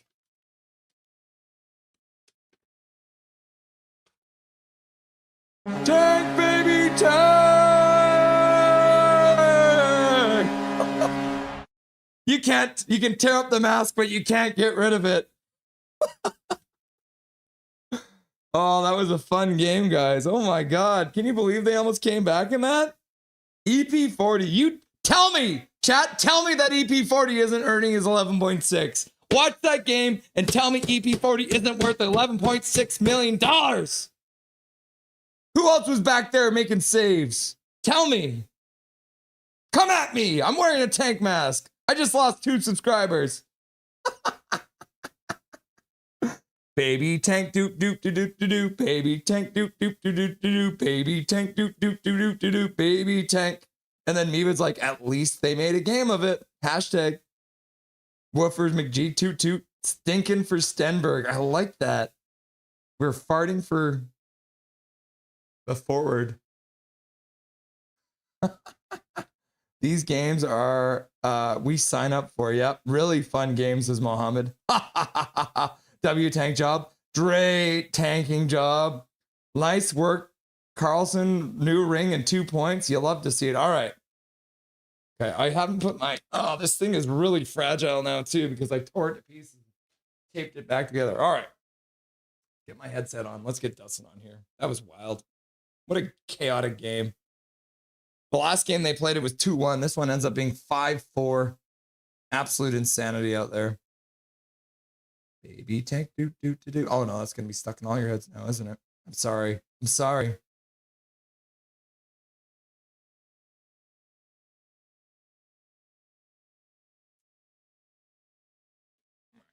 get this back on for at least a second. Baby tank do do do do do. Baby tank do do do do do do. Baby tank do do do do do do. Baby tank. Dustin Boydell. The tank mask is back. And we're just going to leave it because it does have the memory of the winless streak and the losing streak. So it is taped back together now. Do you think it looks better? It has like more character now? Oh, it's great. It's fantastic. I mean, can you draw up a tank game any better than that? I mean, just chef's kiss on that one, right? Oh my God, perfect. The absolute, this channel's name, Nothing is Perfect. I lied. That game was perfect. Yeah. Don't pick up any points. Have a lot of pushback in the third period. They almost tied it up. If Drew O'Connor puts that on the net, that we could be going to overtime and who knows, right? But those are the type of games you want to see. Linus Karlsson with an incredible game tonight. When he has a goal, an assist, the defensive plays with the empty net, winning that puck battle to get it back down the ice. It's just the little things. And this kid shows now that he belongs in the NHL. And I'm just so excited. My peg for him to score 30 goals isn't so crazy if this kid is in a top 6 role. Like, this is what I meant about what I was watching last year in Abbotsford and how he developed. This is why I was so excited about Linus Karlsson. And, he was my dark horse to surprise people this year. And he is. And I'm just so delighted that this kid who put in the work last season to really change his game and develop into that net front presence and just a beast along the boards. I couldn't be happier for him. Right. And he's just going to continue to develop that. And I hope once we can get rid of a couple more of these veteran contracts that we want to get rid of, we see him playing in the top 6 or on the top line again. Yeah. And I didn't put this in the Rusty and Dusty sideshow, but this graphic that came out from National Stat Trick, points per 60 in the entire league. And you got Linus Karlsson sitting number 6, right behind Macklin celebrating, Hagel, Demidov, McKinnon, and Kucherov, right? And just ahead of Nietzsche's, Crosby, and William Nylander, right? So your top 10 includes a whole bunch of guys who get first line minutes. And then you got Linus Karlsson, who's toiling away on the fourth line for some damn reason, with an average time on ice at 5-on-5 per game of 639, right? But he's scoring 1.34 points per 60 when the game is within 1 goal. It's crazy stuff, right? Yep. No, I mean, he's a dog. He's an absolute dog, and I love him, and that's it. If you love him, why don't you marry him then? Because I'm going to marry Katie. Yeah, fair enough. Can we take a minute just to have a little bit of EP40 appreciation, man? That last minute that, he does a butterfly save. And then when it looks like, oh, he made that great save, but it's still not going to work out. Amazing back chat, just totally disrupts the play, turns the puck back up the ice. And he earned part of his $11.6 million right there. Well, yeah, I mean, everyone scoreboard watches, right? And it's like, oh, he didn't score tonight, but he did get an assist on Bouillam's goal by winning the faceoff in the offensive zone to create the scoring chance. Yeah, I mean, the defensive stuff, he's done that all season, right? But it comes to the forefront when you're by yourself in the net and you go down and make that kind of save, right? It becomes a little more apparent how much he cares about the team and how much he cares about winning. I mean, there's not a lot of players that are going to go down in front of a NHL shot with no goalie gear on and do that. Yeah. DeBrusk isn't doing that. I'll tell you that right now. Swervin' Irvin. But would Katie clean up your barf like Kevin Bieksa's wife did? Probably. It depends on the reason for the barf. I think Dustin can handle himself probably even better than Bieksa did there. So, Teddy Blueger's second game back, and he scores the goal from Joe O'Connor. Nice to see him get on the board, but I don't feel like we saw him a lot there in the third period. Looks like maybe he got a little bit more sheltered minutes once the trying to get his legs back under him. Same thing for Hedel. Didn't really see him a lot there near the end. Did see him on the last shift there, but looks like Hedel and Blueger are probably still waiting to get their legs back under them a little bit. Yeah, and didn't see DeBrusk in a lot of the second half of that game either. He may have been working his way back in the doghouse, or maybe there is a deal for him in the works. That would be nice. Let's see, Jake DeBrusk. I'm pulling up the minutes right now. Where is he? Number 74. Yeah. Oh my God. He only had 4 shifts in the third period. He did not have a shift in the last. Looks like what is this? I always have a hard time telling what the hell this is. Started the shift. Help me out, Dustin. How the hell do you read this? So Jake DeBrusk. Time on ice. Yeah, his time on ice is 12 minutes and 44 seconds. And it looks like his last shift started at 7:53. So he did not get a shift in the last 7 minutes of this game, or 6 minutes and 30 seconds. Message sense? Yeah. I would say if you look at the shifts he was taking in the third, he was long shifting. Yep. 105, 125, 125. He was deer in the headlights on that penalty kill. On which one was it? On Heischer's goal? Yeah. He was just like, I don't know what to do here. Yeah, that's the one in the second right here. Yeah. And so he's just kind of standing there, not looking engaged.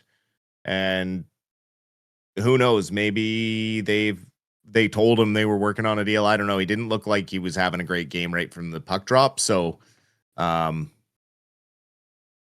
I don't know.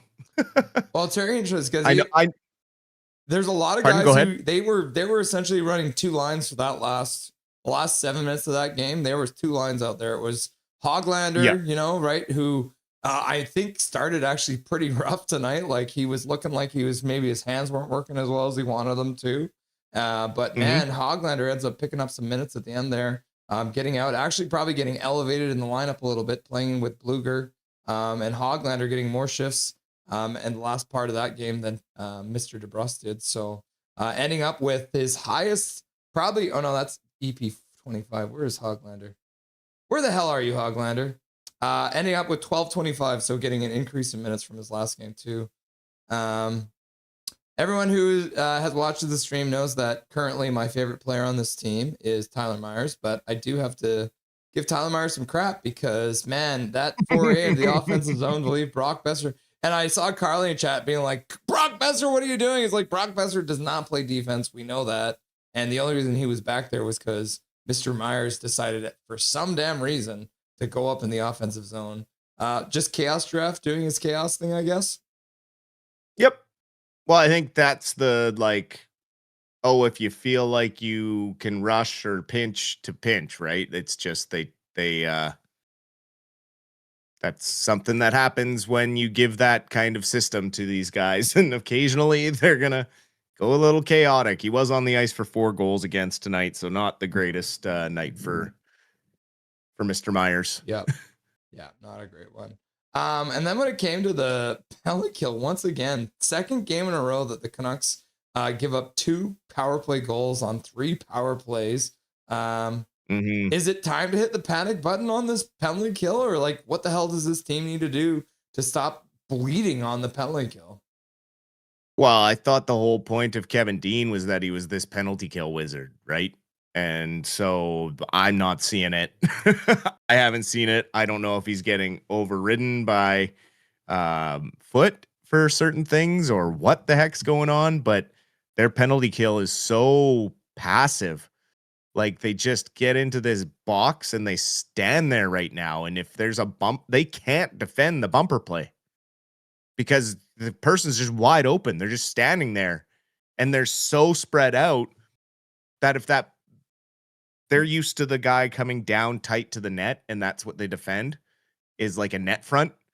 But as soon as you take that net front and back them up into the bumper, I mean, they're getting beautiful one-timer plays that, I mean, the poor Lankinen doesn't have a chance. So it's, sorry, Nuggles, just kicked her in the butt. Colin Whitehead, Not birthday hard. boy, getting his free gifted membership earlier from Major, which is great to see. Says, Dusty, should we package Kane and DeBrusque for a first and a young prospect? Is that something you think they could pull off? I mean, if they could pull that off, absolutely. But I don't know if they could get that high of a pick. Maybe if they're going to get a prospect, depending on the level of prospect, you probably get a 2nd round pick if you package DeBrusque with him. You know, they're both cap friendly guys. If DeBrusque can, you know, perform well elsewhere and actually become a consistent goal scorer. And yeah, we'll have to see what happens. Coming up to the Olympic break, I think you know, Rutherford wants to get a lot of this stuff done. And so, you know, January 31st is like his favorite day to make big trades. So that's only 8 days away. So maybe next Friday we'll have something crazy to talk about. But for now, I just think maybe the sheltered minutes were because DeBrusque, there's a deal in place or something, because I know there was talk that his agent wasn't happy about his benching. And so when that happens, it usually leads to a guy wanting out of town. So we'll see what happens, but you know, I'll give props to Besser, who stepped up tonight. You know, he's had a couple of really good games in a row. Vilander bounced back. He had a rough start to this game. His first half of this game wasn't great, and Bouillon, you know, is probably his best game in a while. So yep. Starting to look more comfortable with the guys, probably getting to know their voices a little more, feeling more comfortable, a little more natural when they call out for a pass or he calls them to throw him one. So overall, I mean, you can't ask for more. They battled hard to try and tie it up. They lost by 1. I mean, that's great. That was great. So I mean, you probably don't have the answer to this question, but like, how does EP40 end up with the 5th lowest amount of minutes among forwards tonight? 14-18. I don't know, man. Here's a list of players that have more minutes than him. Kane, Bluger, Hedel, right? Like Kampf is behind him, thank God. And DeBrusque is behind him, but literally the guy who got benched in the 3rd is one of the only guys. And Hoglander is the low minute man, even though he got more minutes than he normally does. I mean, the deployment was all over the place. It was insane out there. The grab bag was on fire, I think, tonight. It's hot. Like, that second period was like chaos too. And Philip Hedel ends up with 18:29. So that's this is like classic Foot. You're back in the lineup. You're getting the second most minutes because he did the exact same thing to Teddy Bluger. I felt like Hedel looked, decent to start. It looked like he had a little bit of piss and vinegar, but I mean, as the game went on, he completely disappeared, which is probably good because then nobody could hit him. Yeah. Yep. No, he looked like he had good legs in the first, good jump, but obviously the hands are rusty. He had a couple of spots there where he flubbed passes, and I'm happy to see him back, right? Like he helps up the middle, and then if Rossi gets healthy, suddenly we have Petey, Hedel, and Rossi as our 1, 2, and 3, and it pushes Camp all the way down to 4 if it's Camp, and I guess Sasson goes back to Abbotsford, or maybe they waive Camp now that they won't need him. They gotta make a trade, right? Like you just absolutely even the fact, like I get it, Sasson gets sat down and he is one of the young guys, but he deserves to be in the lineup probably as much as Carlson does tonight.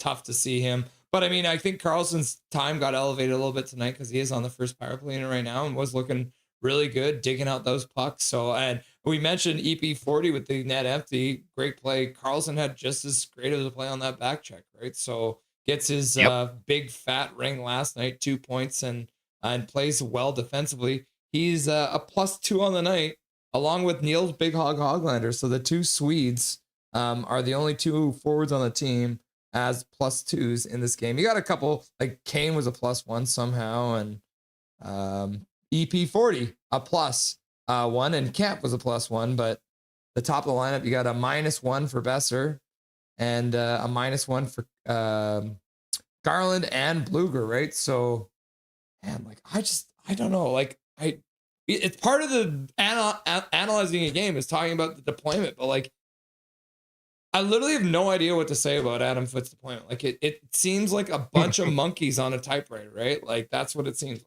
But it's not. But it's not Shakespeare. Yeah, no, it's definitely not Shakespeare. It is like a picture book. Yeah. For a baby. You know the book from Elf where they don't actually finish it. You never get to find out what happened to the puppy. That's Adam Foote's book. You never actually get to see the end of the book, so he doesn't know what the actual plan is. Like, wait, what was the plan again? Oh. And here's the thing I'll say about like all the people that are begging to have EP40 traded. Who has the prospects to give back? Who has a first round pick to give back?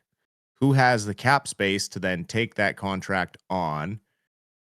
And also, there's so many moving pieces to it. You're not going to recoup a center of his ability. Whether you look at him as a 1C or not, you're not going to get back a player as good as EP40 in a trade. It's just not going to happen because people see it as a team giving up on a player, so they're not going to be in a position of strength in a trade for Pettersson. If someone comes and blows their socks off with an offer, absolutely you have to go to him and his agent and say, are you willing to go to this contender or go to this bubble team that's close to making a playoff push? And then that decision becomes his. But, Alvin made the bed by throwing this contract in front of him mid-season with a full no movement clause. He had no desire to discuss the contract mid-season. He made that very clear and very public. But the media harped on management that you have to lock up this player, and they pressured him into signing and going to the table early. So never, ever forget that he didn't hold out like, Mitch Marner and William Nylander and some of these, and Jeremy Swayman, these guys who don't show up to training camp and hold out on their teams and haven't really proven anything yet. I mean, Swayman, yes, he's proven that he's a great goaltender, but there's these players out there. Mason McTavish just this year, another holdout in training camp, RFA. Mm-hmm. Like, this isn't something that Pettersson has ever done. He's only ever said he loves this team and wants to win here. And I can't imagine it is ever easy with the amount of pressure that he feels and the amount of hate he feels, because he knows he's not playing to $11.6 million. Mm-hmm. It's not like he's an idiot. Like, anyone would know they want to get back to being an elite player, but it's tough when you got guys shooting with such poor percentage on your wings and there's no chemistry. Like, I'd love to see Linus Karlsson playing on his line with Gavin McKenna or Ivar Stenberg next year and just see what they can accomplish together. He's one of the best playmakers in the league. His stats are up, and they're the top in his career have ever been, but the guys just can't bury when he's setting them up. You can lead a horse to water, but you can't make it drink, right? You just end up drowning them, and that's what this market's doing. They're drowning Petey, trying to force him to drink. Yep. Well, I guess it's the wingers that he's forcing. All right, we're trying to drown all Petey's wingers. I don't know if you saw it today. JP Barry, the agent for Pettersson, was on the Donnie and Dolly show earlier today, and the one interesting comment I saw from him was he essentially said players pay for these no movement clauses by essentially taking a lower cost. And I mean, it's a player agent, so you take what you want from it. But he said some of these players are leaving like $1 million on the table to get the no movement clause. So can you imagine? People are upset about 11.6. Can you imagine if he was a 12.6 player, but you could trade him, right? Well, and that's the thing. Like, it's just you give and take, right? Like, there were all the talk in the media back then was on the open market. He could get $12 to $13 million. And the Canucks locked him up at 11.6. And everyone was like, okay, great. And then he got hurt right away. And everyone was worried. He was still on the previous contract. Came back, didn't have a good first year on the contract. And everyone panicked and everyone jumped down his throat. And then this whole controversy with JT Miller happened. And it was like, this poor kid was just made the scapegoat for all of the downfall that it was actually, you need to point the finger at management. And they made him the scapegoat and the whipping boy. Yeah. So. Let's see. Colin Whitehead, since this is his birthday, I'll give you another one of his questions. Dusty, do you see Myers and Hoglander? I didn't say he was the best, Jay. I said he was one of. Saying Petey's the best? He thought I said Petey was the best playmaker in the league. No. No. Not even close. I mean, that's obviously Hoglander. Yeah, 100%. Colin Whitehead says David Camp. Didn't you see last game? Yeah, 2 assists, best of his career. Colin Whitehead says, Dusty, do you see Tylers and Hoglander getting moved by the deadline, especially since Myers says he's open to a trade this year? I think so. I think Hoglander could do for a change of scenery. And from what I recall, he's one of those unprotected guys that you can just trade. So that's always a benefit. Yeah, he is unprotected, so he can just go. And then, if Tyler Myers is willing to do that and go to an actual legit contender, then, I mean, he's very cap friendly. Right, on a contender, $3 million. And even if the Canucks retain 50% of that to try and, entice a contender, more of a contender to take him, then that would be great. Right? Great for him as well. And then he has a chance to win a cup. And obviously, we all know why Tyler Myers wants to be here. He has a child that has to be close to BC Children's Hospital because they have health issues. And, that's obviously it plays into the personal side of it, right? So it's difficult. You obviously don't want to send him away from his child that he needs to be close to. But if it's something he's willing to do for the betterment of the team, then you need to find an amicable solution for both sides. So we keep on getting a lot of good tank games in a row. So I feel like we're on the right track now. For sure. We maintain that 7-point lead on St. Louis for first overall in the draft, or highest lottery odds. So, and I liked the pushback in the third period. Matt Folger, BC, have you guys touched on the report that Colorado and Dallas are interested in Cade? Yeah, we did. And I'm thinking it probably comes down to the picks, and Colorado does not have any picks this year until like the 5th round. So if the Canucks are looking for picks this year, it'll probably be a Dallas trade. We'll have to wait and see. The 31st, like Dustin said, is coming up, and they love making trades on the 31st. So you might see the Canucks pull the trigger that day. Before the Olympic break, just a couple days before the Olympic break. Calvin 99 Charlie, Kevin Dean needs a blue pill. Laugh out loud.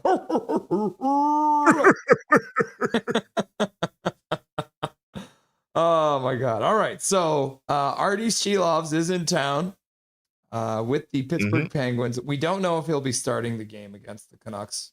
But I would love to see him play against the Canucks because it's always fun to see Artie Shelovs. He's been playing better of lately. Has had some pretty good numbers. I assume they will probably get him his Calder Cup ring. Do you think they will give it to him at center ice before the Canucks game on Sunday?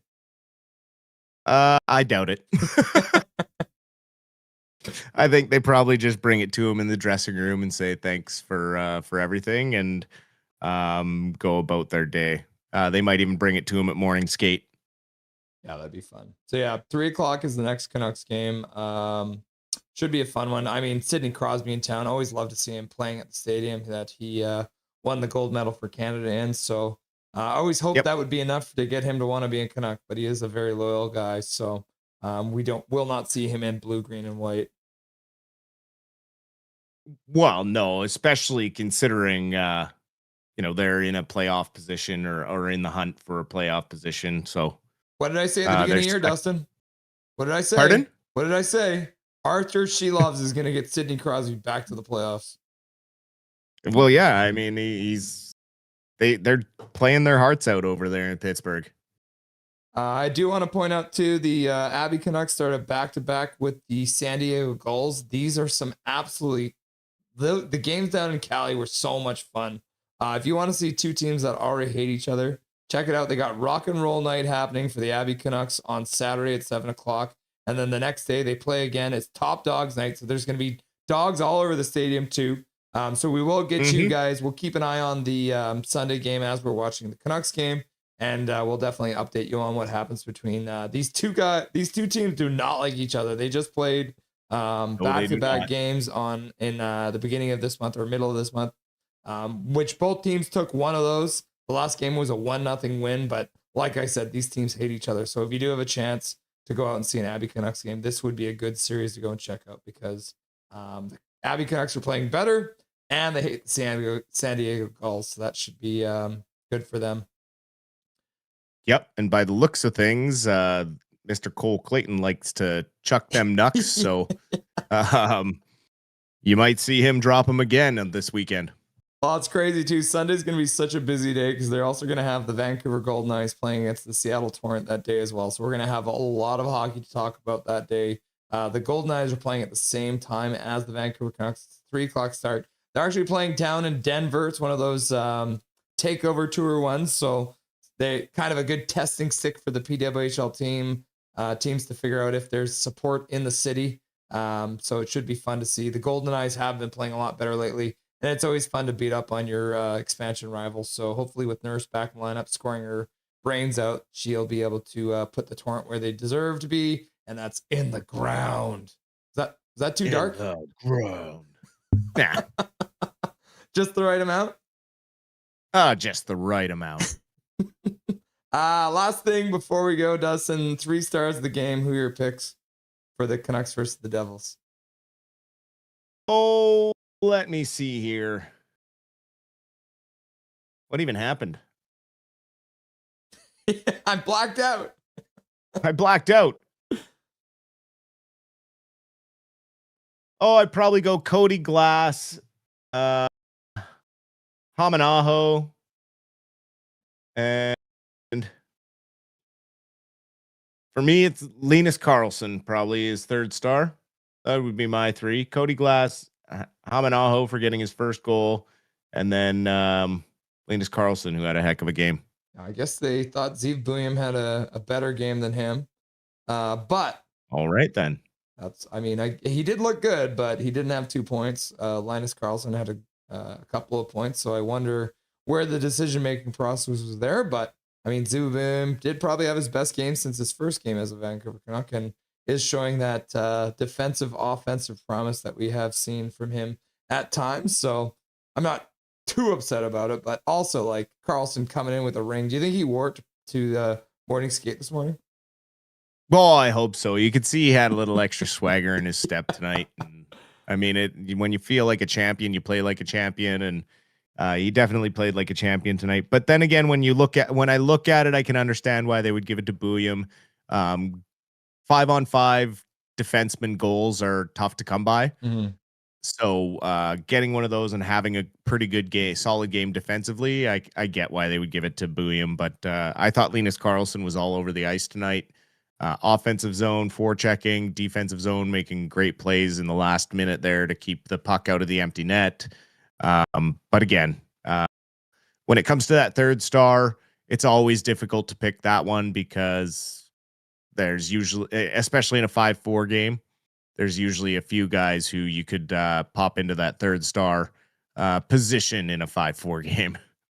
Connor Cahill with a $5 dono to say, doing an English language proficiency test tomorrow as part of my permanent residency application. Would mean a lot if I could get some good luck from everyone. Best of luck to you, good Mr. luck, Connor Cahill. We hope everything goes well. We look forward to you being a permanent resident here. That'd be very cool. PR for Connor Cahill. And then Mrs. Paragon also sending out her good luck. You'll nail it, Connor, but good luck. Tell us how much you kicked butt on stream on Sunday. So that's good to hear. Dustin, is there anything you want to say to chat before I let you go? I appreciate the hell out of you as always and keeping me in check. My PD love. You just love a good PD. I just love a good PD. No, I just see a player with so much potential, and he's still 27 years old. His contract is going to be extremely favorable in 3 years with the 9% increase every year for the next 5 years. With superstars going to be signing for 20 million plus, 11.6 is going to look sweet. I know it sucks right now, but it's just I look at it strictly as a business decision, and I just don't see them recouping enough in moving him. The best course of action is just hoping for him to be better. That's fair enough. But other than that, I hope everyone has a great weekend. We will see you Sunday afternoon when these Vancouver Canucks take on those Pittsburgh Penguins. Take care and be safe. And Russ, you have yourself a great weekend as well. Give all my best to Crystal, and we'll talk to you Sunday, sure. Did you just call me sugar? I meant to say sir, and then I almost swallowed my own spit. Yep. So I just went with it. I'm fine if you call me sugar. I like it. Makes me feel nice inside. Of course. All right, brother. Enjoy your Saturday, and we'll chat again on Sunday, brother. For sure. Cheers. Dustin Boydell, the Silver Fox, stopping by. Matt Folger, good luck on your PR application. Immigrants are welcome in my Canada. You love to hear that, Matt Folger. Thanks, everyone, says Connor. Mrs. Paragon Pro, I really hope to God I yield better results from this than the Canucks have the entire season so far. Ha ha! Matt Folger, remember a couple seasons ago, Linden came out and said Benning would have taken Glass over PD. And then almost immediately after Trevor Linden took the victory lap, PD went into his second half funk. Yeah. Mohammed, thank you, Russell, for an excellent stream. Thank you, everyone, as well. Wishing you all a great evening. Thank you very much, Mohammed. I appreciate that. This game was way too late. She loves is better be starting on Sunday. Oh, dislocated shoulder showing up with a $20 dono at the end of the stream. Nice to have you, dislocated shoulder. I loved your comment in the post the other day. Very funny stuff. Nice to have you here. I appreciate the 20. That's very generous of you, man. How's the weather down there in Sydney today? Always good to have you, my dude. I hope you had a fun night. Dusty and Sugar Show. I am pretty sweet. Dislocated shoulder. We got a dislocated shoulder.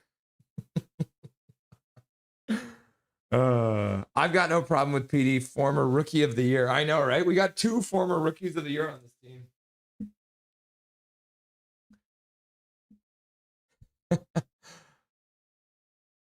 Trevor Linden. I'm still first. Yes, you are. Look at that. In our scoreboard. Oh, no, that's not the button. Here we go. Still first. 1,050. Above dislocated shoulder, but dislocated shoulder fires all the way up to second place on the dono board. You love to see it. Evelyn also high up there, and so is Connor Gale. Connor Gale with the 375 XP. You love to see it. All right.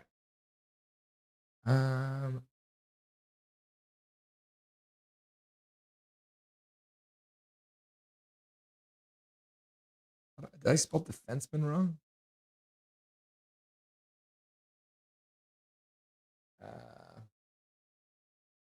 I'm trying to look this up because I want to see where. All right, here we go. So we were talking about our rookie defenseman. So we've got this. This is a Stat Muse. As you guys know, I love Stat Muse. So this is the NHL rookie defenseman points leader for this year, 25-26. Matthew Schaefer leading the way, probably going to win the rookie of the year with 34 points. But you got Zeev Buium now, tied for third place with 20 points after his goal tonight. And you got Tom Wielander not too far behind at 14 points as well. So you got a couple of Canucks defensemen there in the top 6 for rookie defensive scoring. So that's a good stat to have. You love to see it. Mrs. Paragolfer Pro. Rusty and Dusty Silver Fox. Rusty and Dusty Silver Fox. Rusty and Dusty. You love to see it. Yes.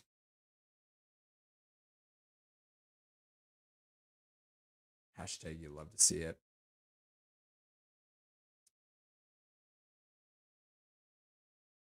What the heck is happening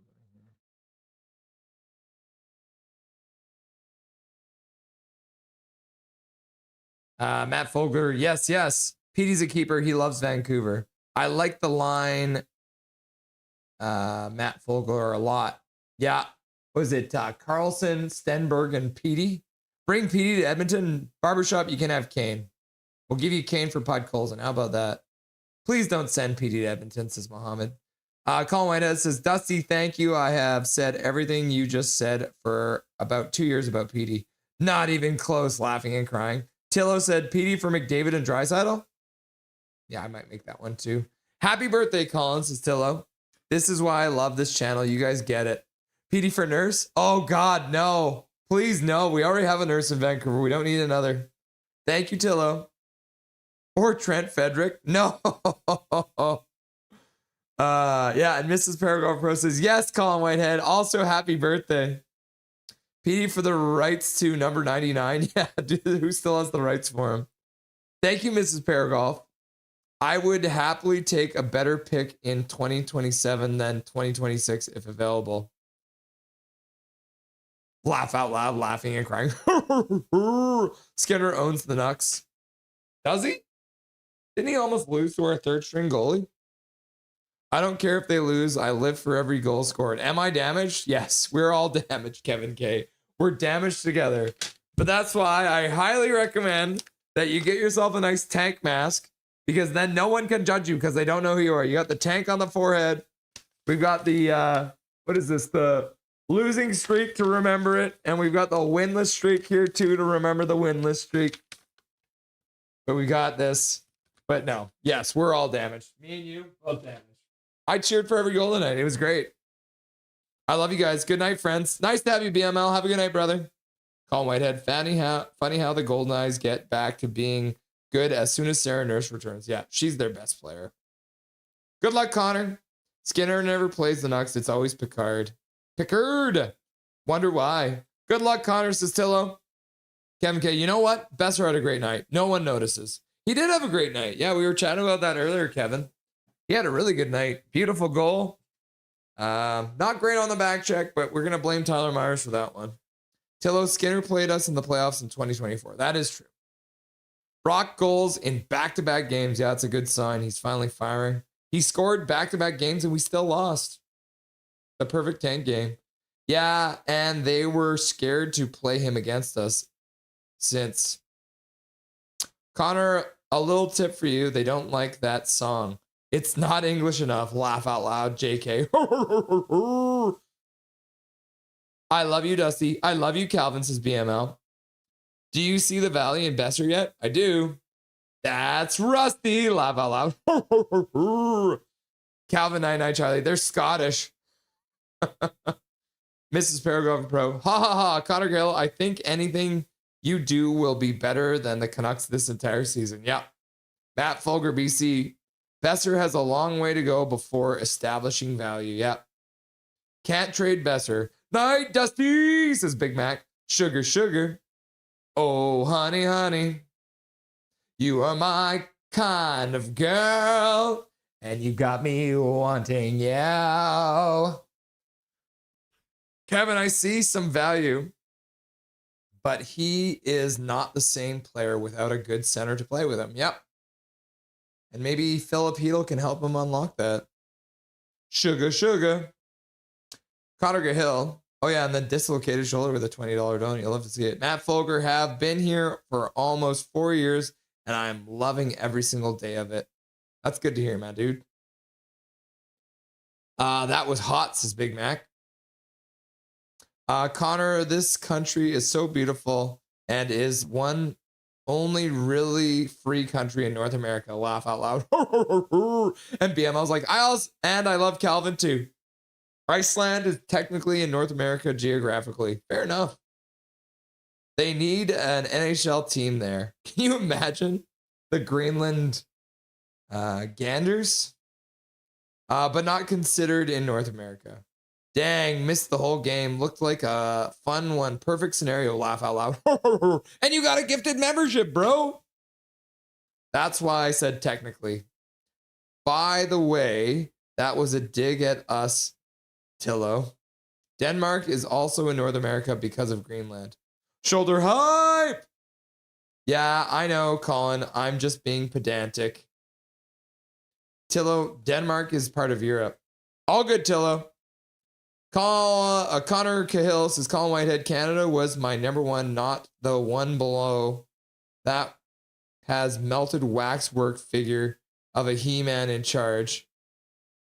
Denmark owns Greenland. Yep. Russ, quick, end the stream before Eric comes in here. I can still win, JK. Laugh out loud. And then Colin Whitehead says, at least we don't protest every day over stupid shit like trans stuff like in the USA. Only in Alberta, but Mrs. Paragraph Pro, you love to see it, should be an emoji. I wish I could. You wouldn't believe it, Katie. We are actually maxed out. We've actually maxed out on our emojis. We can't do anymore. I think chat has died again. I think chat's dead. Let's see. Oh no, it's still working. Okay, it's still going. We are maxed out on emotes, unfortunately. We'll have to delete one. Laugh out loud. Shit, not shut. Laugh out loud. Yeah, I got you. No, says Mrs. Barrowgoffer Pro. And then Calvin 99 Charlie's like, Yeah, L YouTube. They should have let us have more. We need more laugh out loud. Bro, we're pretty lucky. We're actually like Calvin, like we're pretty lucky the amount of emojis we have because all these crazy people constantly donating gifted memberships, including you and Dustin and like everyone. Chill, Calvin. Call my head. Russ, I am in Alberta, here from Calgary. It don't see many protests. Fair enough, Colin. I am also from Calgary. That's where I was born. Calgary. I was just making jokes about Alberta. Because I'm from there, so I can. Yeah, Alberta. Sorry. You're so Canadian to apologize. All right. So we will be live again tomorrow.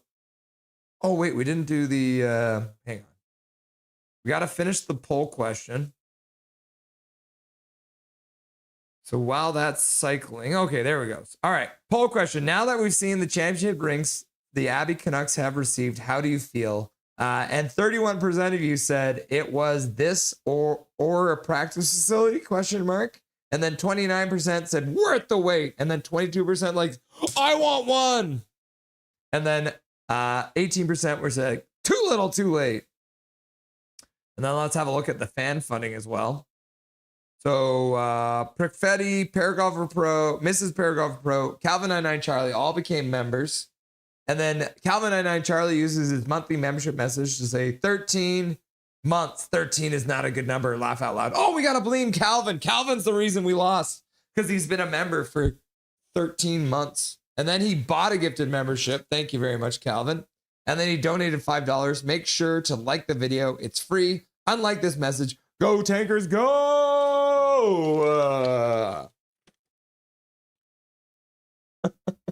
Tank, baby, tank! Eric Hunter with a gifted membership. Zach McNally using his monthly membership message to say, let's go Vancouver! 11 months as a member. Paragolfer Pro using his monthly membership message. 14 months as a member. Hello to the best chat online. See you all in the intermission. Try not to pass out holding your breath every time Heel rushes the puck. And then Fangirl uses her monthly membership message. 13 months as a member. Why does winners think a Canucks jacket is worth $130? I'd pass on it. Couldn't justify the cost. Fair enough. Oh, did I thought I mentioned this one? I will answer this now. Thoughts on Bjork is like Brandon Point, and Lawrence is like Tage Thompson. A friend said scouts are saying, can I answer it later if no time? So thank you for the $5 dono, Calvin. And yes, this is what we were hearing. That is probably the best way to say it. Like Bjork is very similar to a Brayden Point, a little on the smaller side, but feisty. And Lawrence is a big boy like Tage Thompson, crashing down. So could be interesting. Thank you for the $5 dono. And then Major with a gifted membership. And then Calvin with another $5 says, I thought Linus Carlson was a third liner though. Oh, how the tables have turned. And then rip up that bag again, laugh out loud, $2. No, I can't. Look how beautiful this thing is now, right? Like there's just tape all over it. And then Major General using his gifted membership, 14 months, he says. And then he gifts 2 memberships. And then Connor Cahill with $5 donor say, doing an English language proficiency test tomorrow as part of my permanent residency application would mean a lot if I can get some good luck, everyone. Good luck, buddy. And then dislocated shoulder, showing up the end. Love to see it. Given the $20 dono, that's very generous of you. I appreciate you very much, my dude. All right. So much fun. Connor Hill just hit the 40th like this stream. Nice one. Thank you. 40 likes on the stream. You like to see it. Have a good night, all. Night, everyone. See you on Sunday, says Kayla. And Kevin K says, Alberta is more concerned about the government than hockey. Love Alberta. And then these ones came up because but I couldn't see them because they were being blocked by the gifted or the donos. Later, Russ, W stream. See you next time. I'm jumping in gaming early. Trevor Linden. I'll take that as a compliment, Russ. Says Colin Whitehead, thank you, Russ and chat for the stream and all for the birthday wishes. Everyone next stream. Happy birthday, Colin, says Connor Gill. And then Colin Whitehead says, thank you, Connor. All right, guys. We will be live on Sunday. It's an afternoon game. So we're going to be live for that one. We'll be live at about 2:30. And I'm reminding you guys again, on Sunday, we're going to have Sully. One of the Green Men will be joining us for the second intermission. So we're going to pick his brain about this season so far, get some updates, see if they actually are in that Leon commercial. If he actually got paid for that, we'll have to see. But yeah, we're also going to get you guys up to date on the Abbey Canucks game that will be happening tomorrow night. And as well, we'll keep you up to date on what's happening in the Vancouver Golden Knights versus Seattle Torrent game as well. So tons of stuff. We got lots of hockey. And as you saw there too, the Abbey Canucks will be playing that afternoon as well. So we're actually going to have 3 hockey games that afternoon. So we'll keep you guys up to date on all of those. But until then, remember, my name is Russ Holiday. This is Nothing is Perfect. And make sure that you make good choices.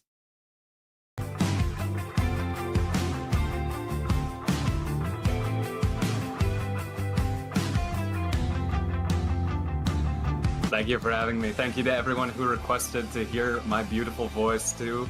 I appreciate that.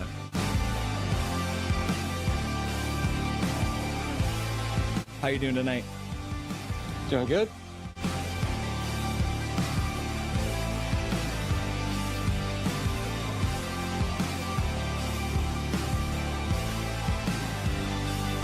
Thank you very much for taking the time out of your very first hockey game to join the stream. Everyone was very excited to see you, and enjoy the rest of the game in the third period.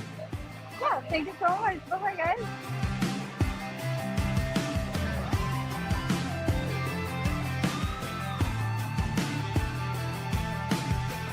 Trevor Beggs joining the show from Locked On Canucks. Thanks for joining me today, brother. My pleasure, Russell. How you doing today, buddy? I'm doing really good. I'm doing really good. Hey, buddy. What an intro. Thanks, man. Hey, no problem. It's nice to see you again. It's been a while. Dude, absolutely. Yeah, those late nights, early mornings. Yeah, weird They were times. rough. We are excited to welcome Dave Hall to the show. Welcome, my man. Hey, thanks for having me today. I'm excited to be on. We're excited to welcome to the show Larry Fisher. Thanks for having me, Russell. Looking forward to talking lots of hockey.